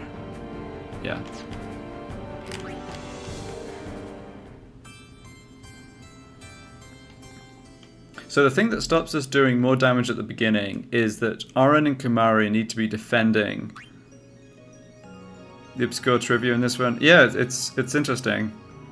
Actually, yeah. I mean, that's one of the things that happens when you do stuff like hacking abilities that you shouldn't have at some particular times, right? Is you get these funny situations coming up. I'm still kind of amazed that I fought Evrae so many times over the years, and I am sure I never saw that glitch we saw in the very first attempt with this challenge, where the distance was just glitched. I'm still kind of... mind blown that that would show up. Okay, let's keep going.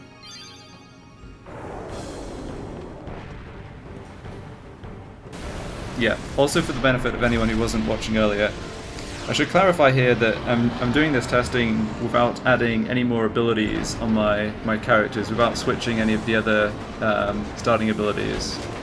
My initial plan was to have either Power Break or Protect to help deal a bit better with Evrae's physical attacks.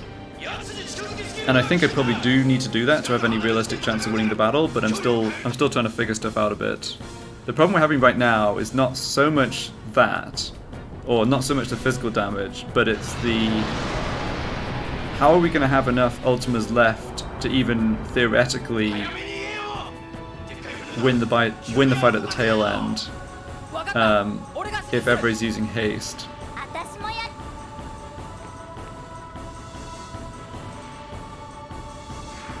Okay, well now let's see.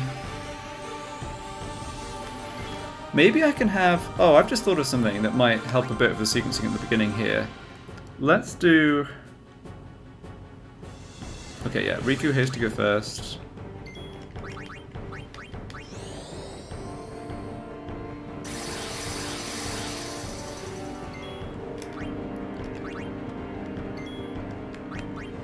It's really too bad that Aren isn't able to defend for both attacks off the back of a single defend action. Because Evrae has tick speed 10, right? So the defend is 32 ticks, and the turn between Evrae's attacks is 30. So if only I could squeeze that little gap between Lulu and Aren's turns here to the boss, I could get away with only having to do one defend action, but sadly I can't. Maybe if Aren's the first character who gets hit though on this attack, it still works out. Yeah, so do I want to do a defend with Aren now, or do I want to do a defend with Kimahri? I think I want to actually do a defend with Kimahri because I'm fine having Aren stay in the party. Well, I'm fine having Aren stay in the party for Photon Spray, but...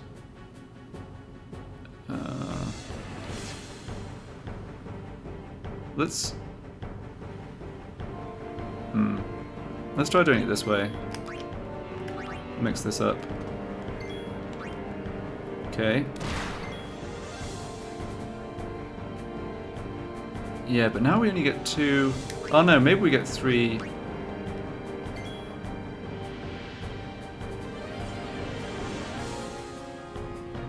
Nah, the turn timing never works out, does it? We're never going to get 3 Ultima casts in because of just how Aren's ticks line up. Okay. So do we do...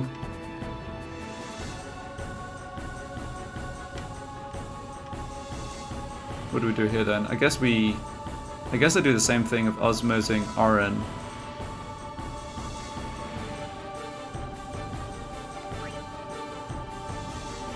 Do a dummy weapon switch with Riku and then come in and osmose Riku.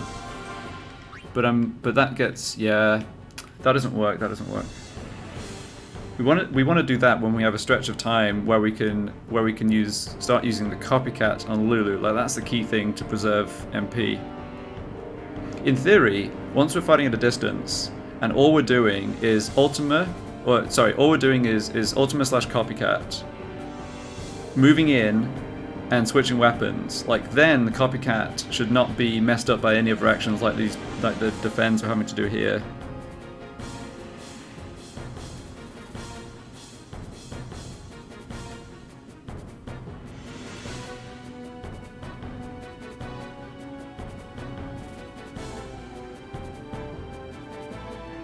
Okay, let's just do Ultimate Osmos Aren again, and we get at least 2 Ultimas in here.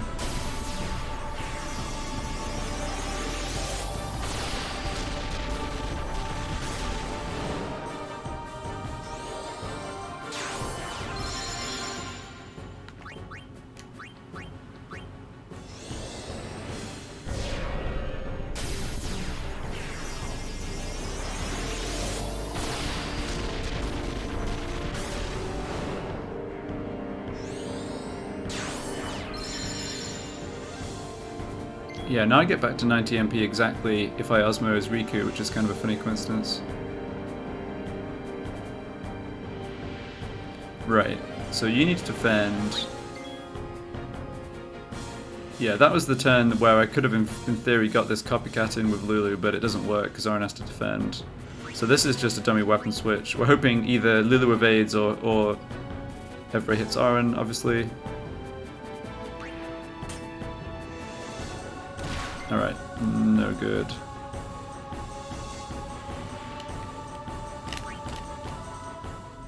I wonder if there's something I can tweak at the beginning.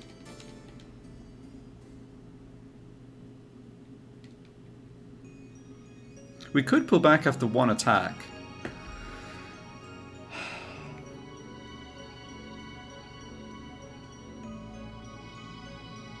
Does Photon Spray shatter?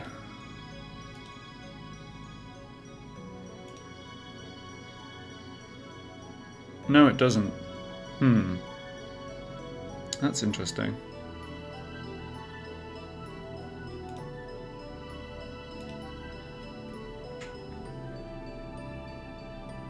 Alright, let's yeah, I'm gonna keep reloading the autosave until I'm sure I want to change at the beginning. I wonder if there's any way we're actually better off, just because of how hard it is to keep multiple characters alive against Photon Spray. I wonder if there's any way we're actually better off doing the following, which is pulling back after one physical attack at the beginning, which makes, I think, starting getting the magic damage in a bit easier to just coordinate. And then, when we move in, the next turn, assuming we've hit Evrae a bunch from distance, the next turn would then be Stone Gaze.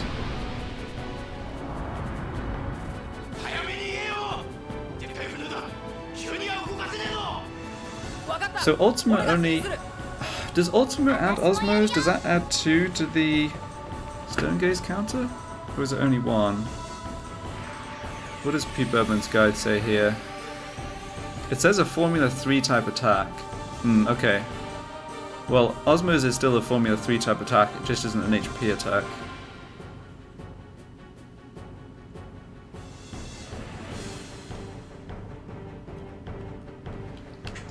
I was just thinking having a statue character, given I only have 2 damage dealing characters, having the third character be a statue and just essentially absorbing unlimited, it's like a Photon Spray tank, doesn't seem like a completely nonsense idea. Okay, so 1 attack, 2 attack. Yeah, again, I think the counter values always line up this way, at least in all the attempts we've done. We don't get that turn with Sid after the inhale.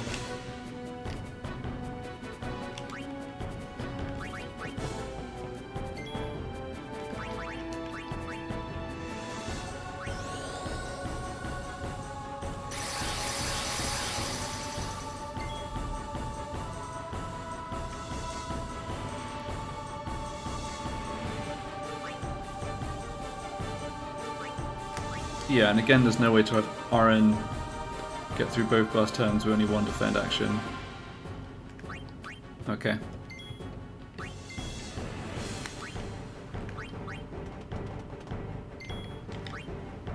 Oh, that's no good. I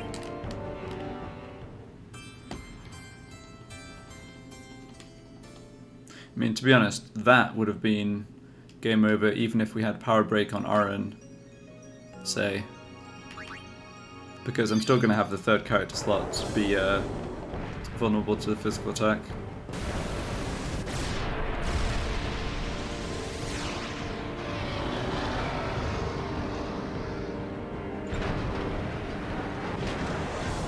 The main thing I think Power Break would do is make it so that we don't actually have to see haste from Evrae, because we can get below the haste threshold with a counterattack from Titus. If we keep Titus...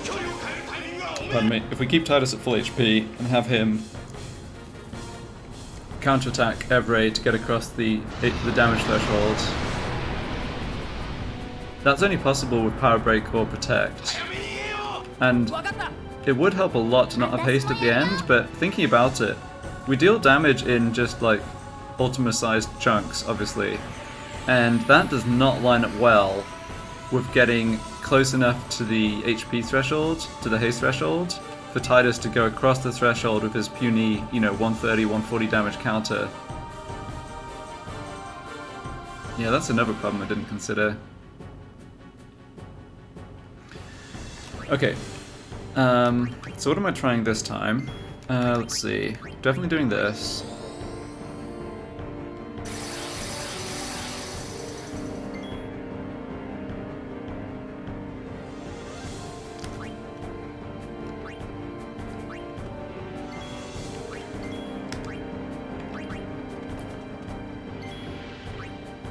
Nope.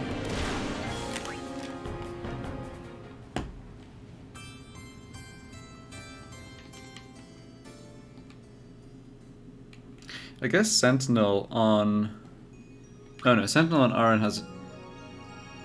Yeah, Sentinel on Aaron plus Power Break on another character would solve my problem of Aaron getting sort of an extra turn, because that would be rank 3 for the Sentinel instead of rank 2 for the Defend. But the trouble is then, without Power Break or Protect on Aaron, he just would die because he's taking both the physical hits. And Sentinel would be good. Sentinel would definitely help the odds against Flux. And that's what I was using when I was doing the testing 2 days ago. But I'm not sure I have space for Sentinel.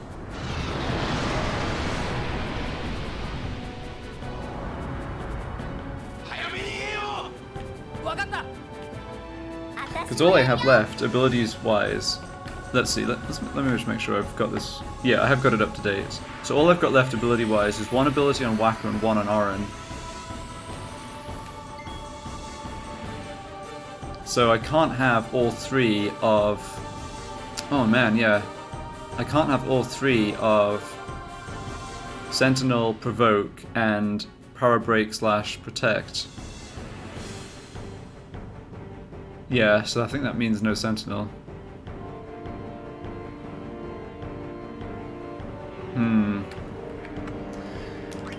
Alright, let's see if we can get through. I mean, yeah, like I said, it's just the we do need some luck on the initial targeting here, and let's see if we can at least get through that again.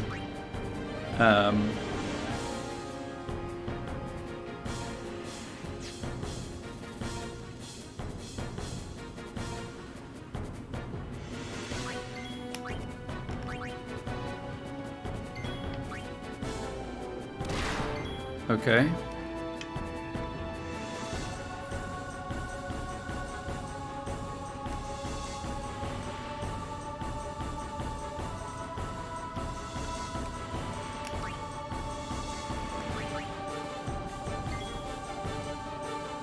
So now we're gonna do... Yeah, let's do the same thing again. Osmo's onto...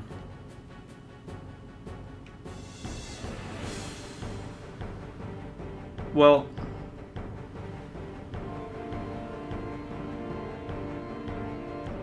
Yeah, possibly not.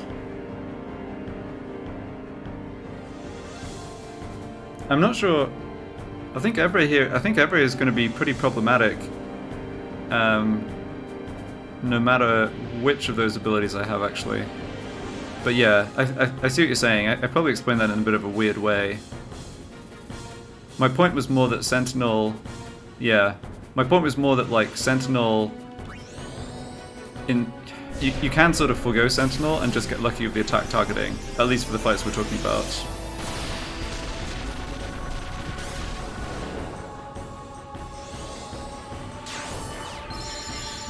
But yeah, no, I understand what you're saying. I think I was talking as if it was sort of... Yeah, I was talking as if Protect / Power Break was a higher priority, where it's not really... Yeah, it's not really clear that is the case. Alright, so we get the 2 Ultimas in here. Kimahri's going to be the 3rd character against the 2nd physical, which we're hoping hits Orin or misses Lulu.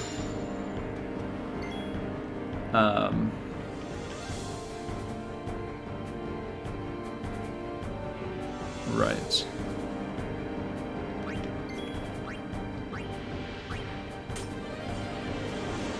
Alright, that doesn't work.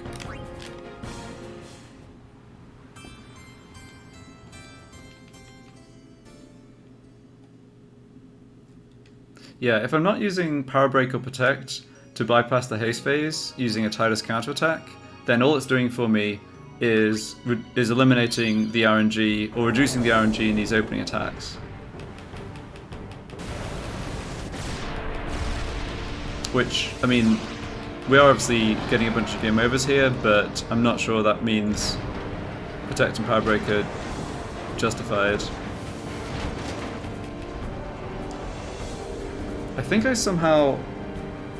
I'm so used to challenges where you're dealing little bits of chip damage, I completely forgot the fact that ultimate damage is going to be really awkward for actually countering, getting a counter in and crossing the haste threshold. Like, I knew a bunch of stuff about this fight is hard that I knew would be hard, but that is something that's a problem that I did not think about.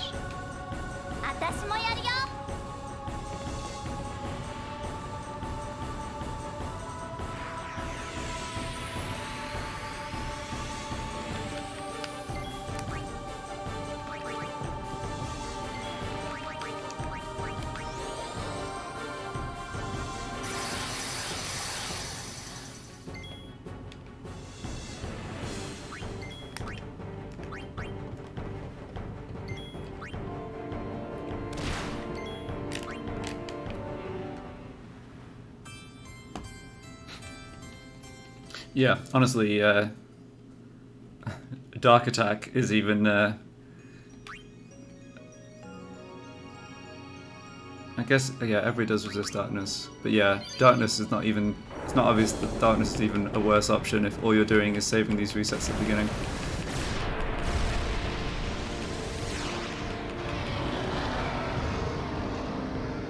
So given this fight is a lot harder than I thought, I mean, what else could I do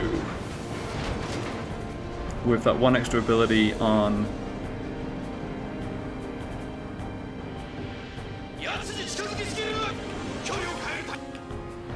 Yeah, what could I do with another ability slot? I mean, that's maybe a question to be thinking about.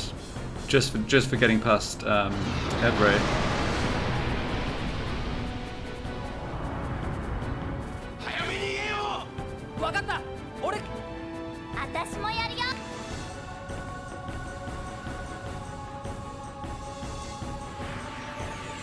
So focus on Waka would, with the idea being that he starts to use it once we're fighting at distance, it would both help him and the other characters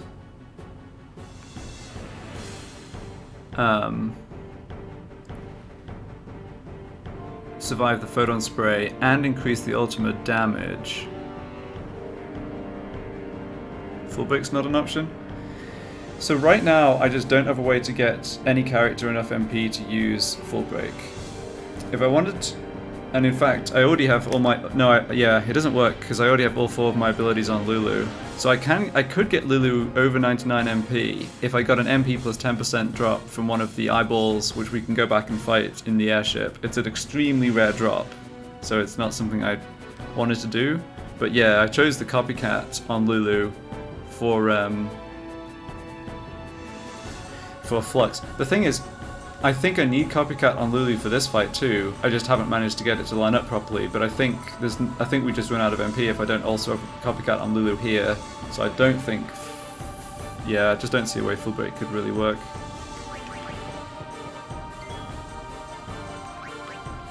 Not that.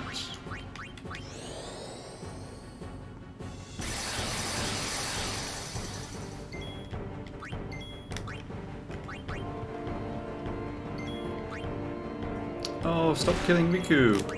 What did she ever do? Well, actually, in lots of Nosferatu games, I guess Riku kind of destroys Evrae or contributes a lot of the damage at least, so maybe it's understandable.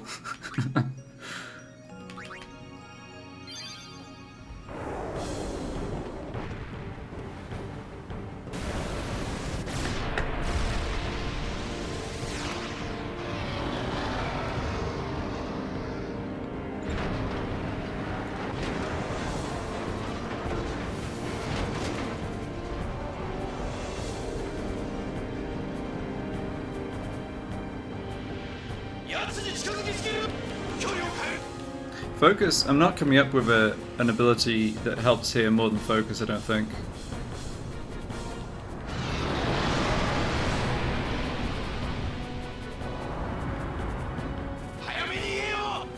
The damage breakpoints are just very unfortunate, even with the SOS regen armor on characters for the photon spray hits. And making it need 4 instead of 3 hits to say KO Whacker, or you know, whatever it is, would be a big deal. And it would increase our ultimate damage by up to like 50% as well, which is also kind of a big deal.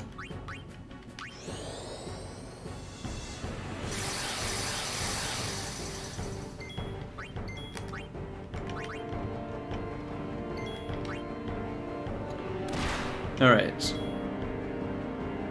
Now, let's see. So again, we have the issue that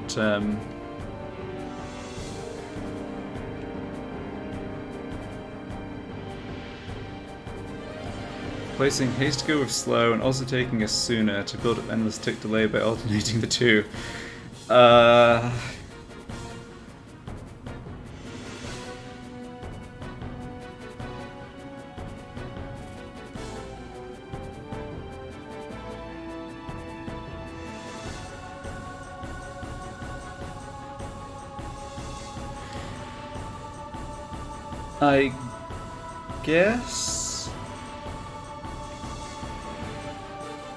I guess that works.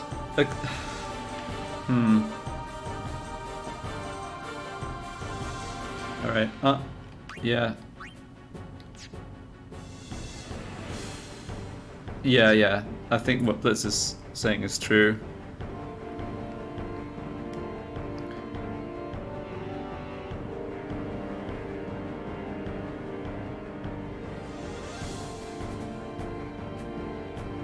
Yeah, so bear in mind, Carafian, for that battle against Evrae Altana. Yeah, no, I appreciate that. It's no, it's good. I'm glad you mentioned that because I hadn't even thought about it.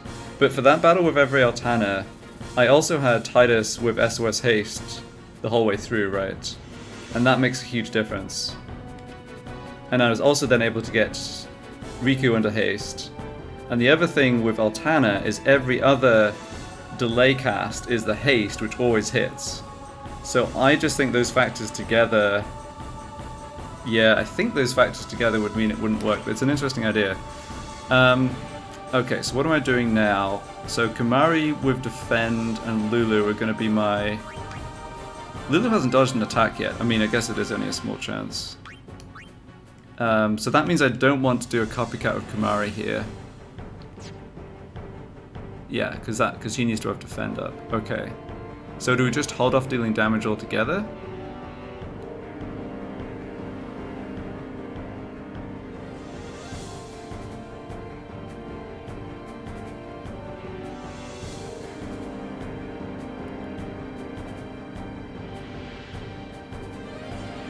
So what happens if I do 1 Osmose on the boss?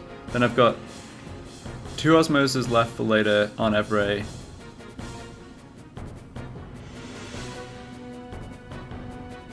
So then my next cast would be Ultima plus Osmose on Riku. Then copycat, copycat, copycat, copycat.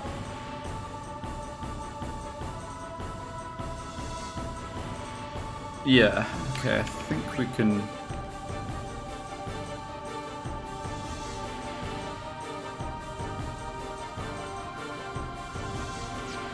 Oh, hold on. I think I can actually get Kimahri's turn after Lulu's here. Yeah, I can. Yeah, this is a slightly different opening than we've had before.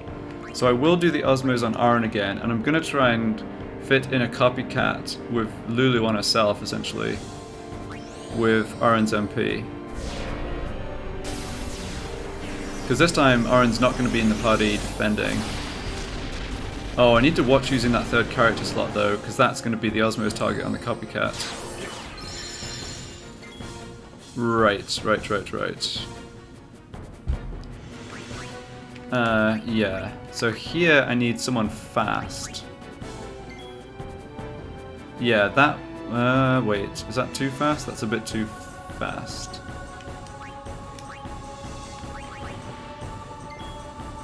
Oh, and Titus doesn't have haste, so yeah, that's... Okay, let's do a dummy weapon switch review. Now if I do a weapon change with Titus, is that... Oh, that's exactly on the same tick. Okay, whacker. Alright, good. Yeah.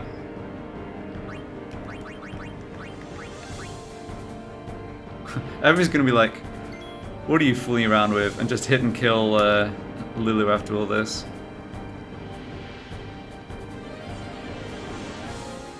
So Wacker's going to switch for Kimahri and defend, and I'm going to have a third vulnerable character here, no matter what I do. So I think that may as well be... I may as well issue the pullback order of Riku. Right? Yeah, I mean evasion doesn't matter here except on Lulu. And we know that this doesn't mess up the... Oh, wait, do I want to... no, hold on. Do I want to... Because this is the slots for the Osmos. So whichever character's in Riku's slot here is going to get Osmosed. Is that what I want? I think the answer is no.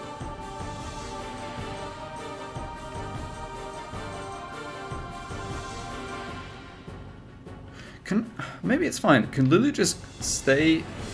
Can Lulu just stand here and just keep... and just spam... just use those extra 2 copycats? I guess maybe she can. Yeah, let's try that. Let's try that. Okay. So now you copycat and take 2 more copycats worth of MP off Riku.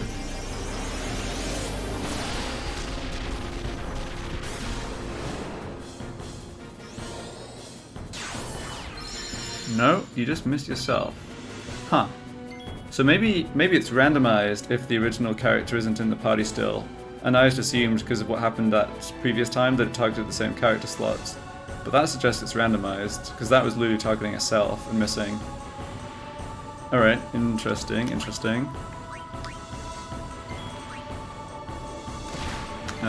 Yeah.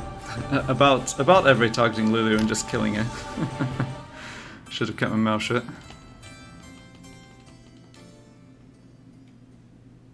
Alright, I want one more attempt that gets through the initial 2 attacks, which we haven't had since, I think, the beginning. Then after that, I'll think harder about other abilities. But Focus is... I think Focus actually would do quite a lot of work for us here. But both offensively and defense-wise.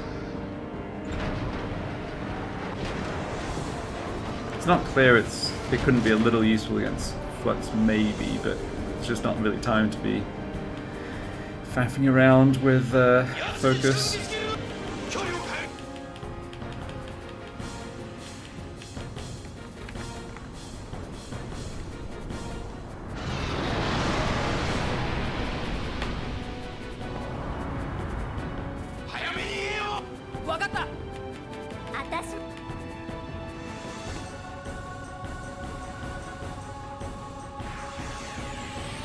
Alright, so we have a couple of different options depending who gets targeted on the first turn.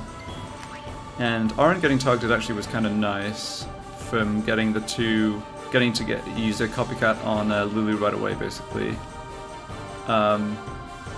However, I can't do that if it is a random target because I'm just screwed if it hits Kimahri. So I guess, yeah, we won't do that exact same thing again.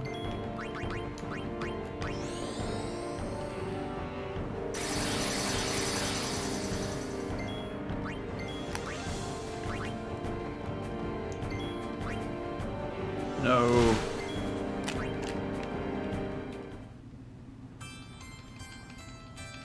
Let's see if we can skip through that initial few seconds of cutscene, even though it is only a few seconds with the cutscene skip.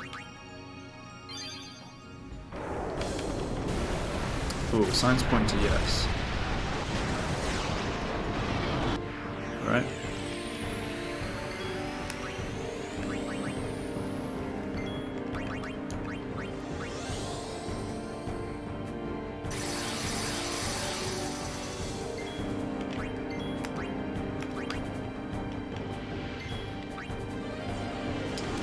Dude.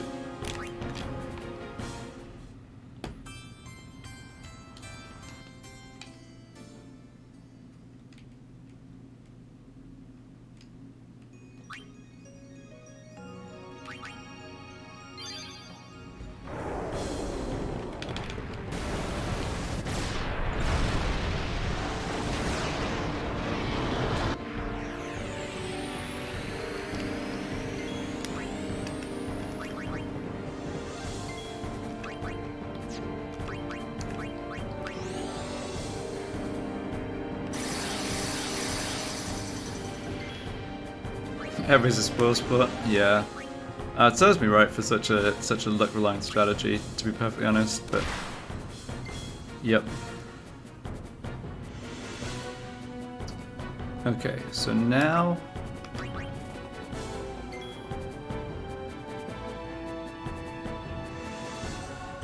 I think I can.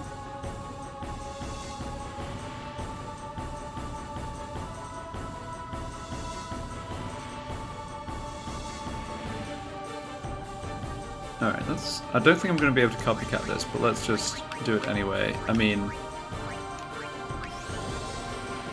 if the Osmos is hitting Aaron, it's sort of a free cast.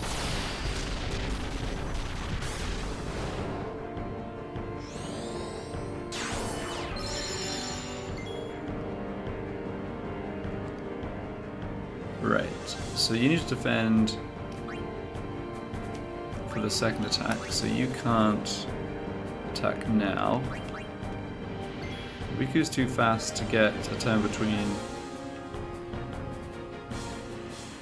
Lulu and Boss. We could have Aaron in the just stay in the party and make sure we don't have any accidents happen with the copycat. That kind of makes sense. So. But we don't get it.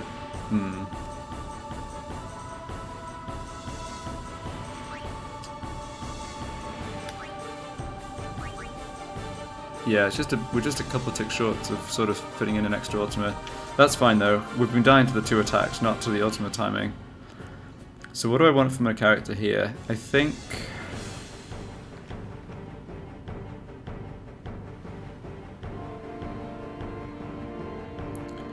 Yeah, Kamari has to come in and defend, so he can't do that right yet, just yet.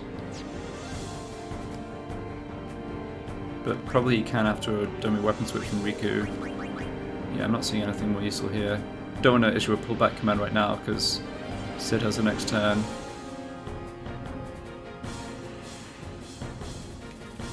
I'm still thinking, you know. Well, let me stop for a second.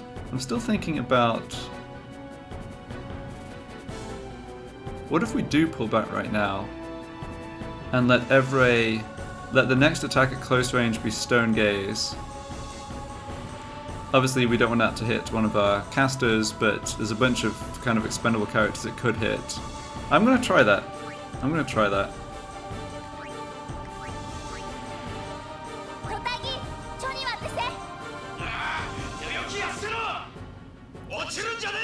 That also has the advantage of keeping Kamari at full HP, which is good because I have the option at some point of leaving him in the battle, in the front line for a Photon Spray turn, and knowing he's very unlikely to get KO'd from full health.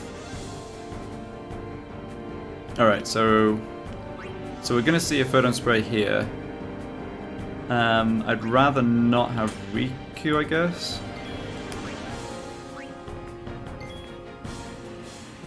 Oh, this is actually... No, this is a good time for Kamari to do exactly that copycat. Yeah.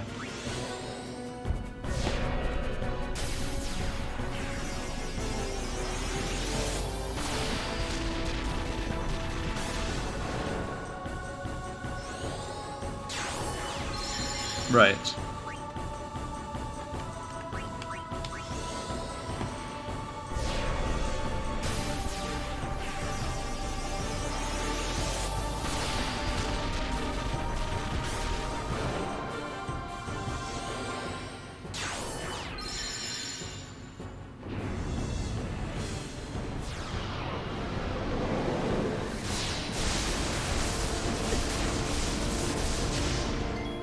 Kamari barely survived from full HP, jeez.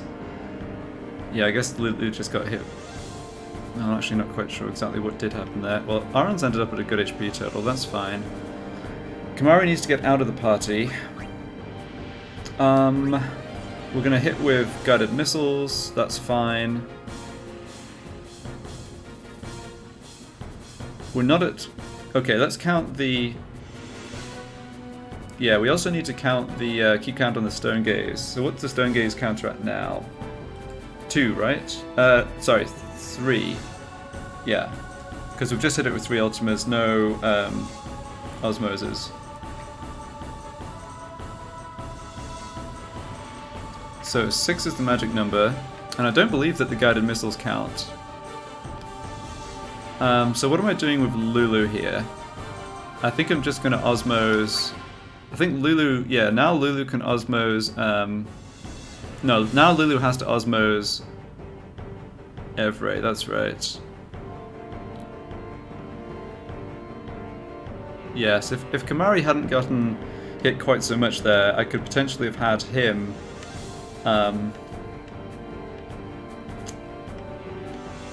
squeeze in an extra copycat, stay in the battle for a second photon spray, but it's okay.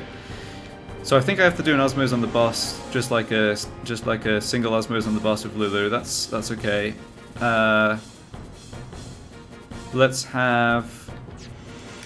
We want to manipulate ticks to get a turn as soon after the boss as possible.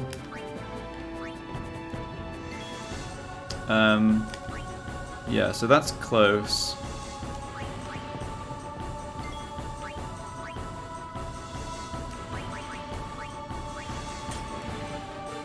Yeah, you need to... Yeah, you need to get out.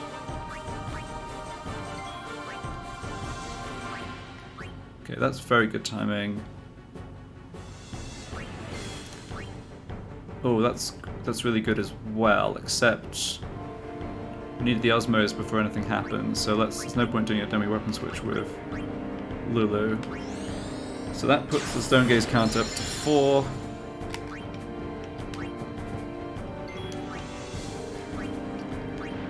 And here's missiles number 1.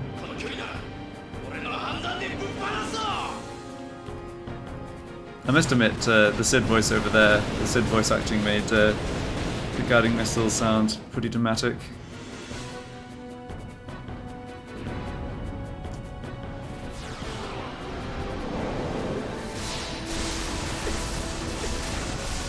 Yeah, this is the problem. It's just the variance on those photon spray hits. So it did take like 4 plus hitting Lulu there, but the problem is that just isn't that unlikely. And now we're just completely screwed, I think. I mean, I can cast Life on...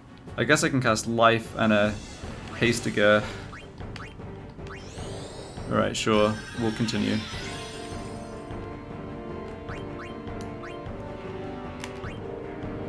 Who's the other character I'd like to get hasted? Maybe Waka? Or it's Waka or Aaron? Nah, I feel like Aaron's going to be more useful.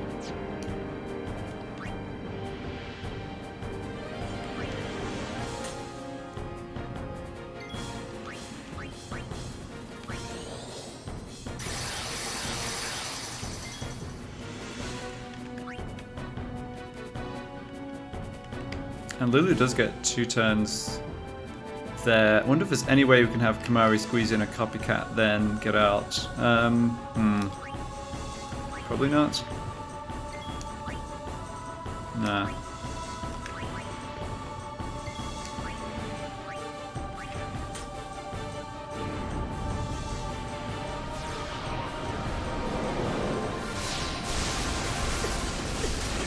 Yeah, of course it's likely that Lulu dies again. Oh, Riku managed to die too. Yeah, I think we can call this one.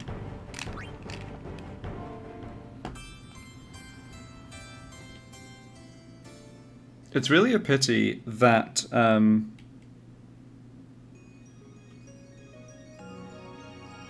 it's really a pity that the timing lines up such that you don't get to do the first. You don't get to pull back before the first inhale. Slow for this fight, just slow, even without any other tick manipulating shenanigans. Just slow to make the first part of the fight much easier is like not a completely crazy idea, I think.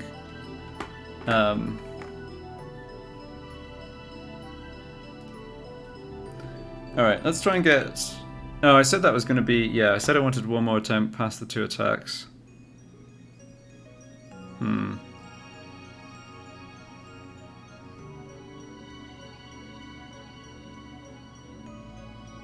Alright, well, I've been streaming for close to 4 hours. Clearly, Evrae needs more thought than I had given it. I actually don't think that Protect or Power Break is going to be particularly useful here. I think Focus might be useful, and I think Slow might be useful.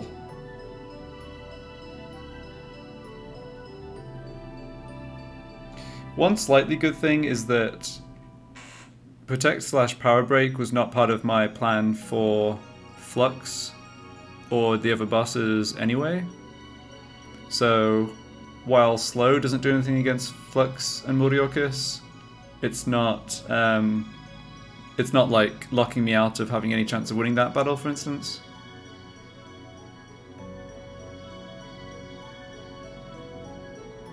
Alright, I think that's going to do it for the stream today. Need to go think about some dinner here.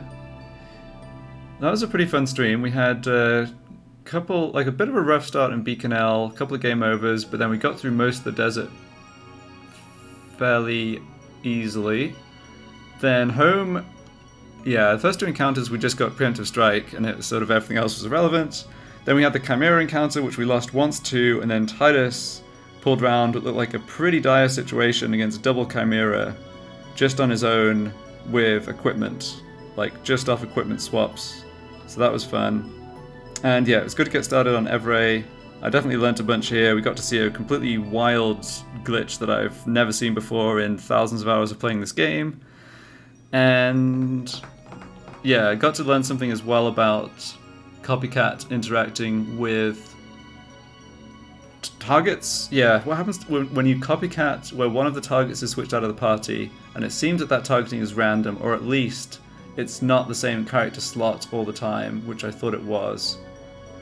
And we also got to learn that the pullback command does not mess up Copycat. So these are all useful things.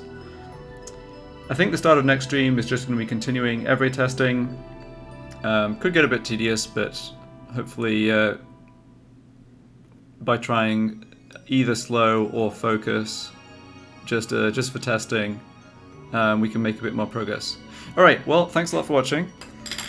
And I will be back probably the same time tomorrow afternoon.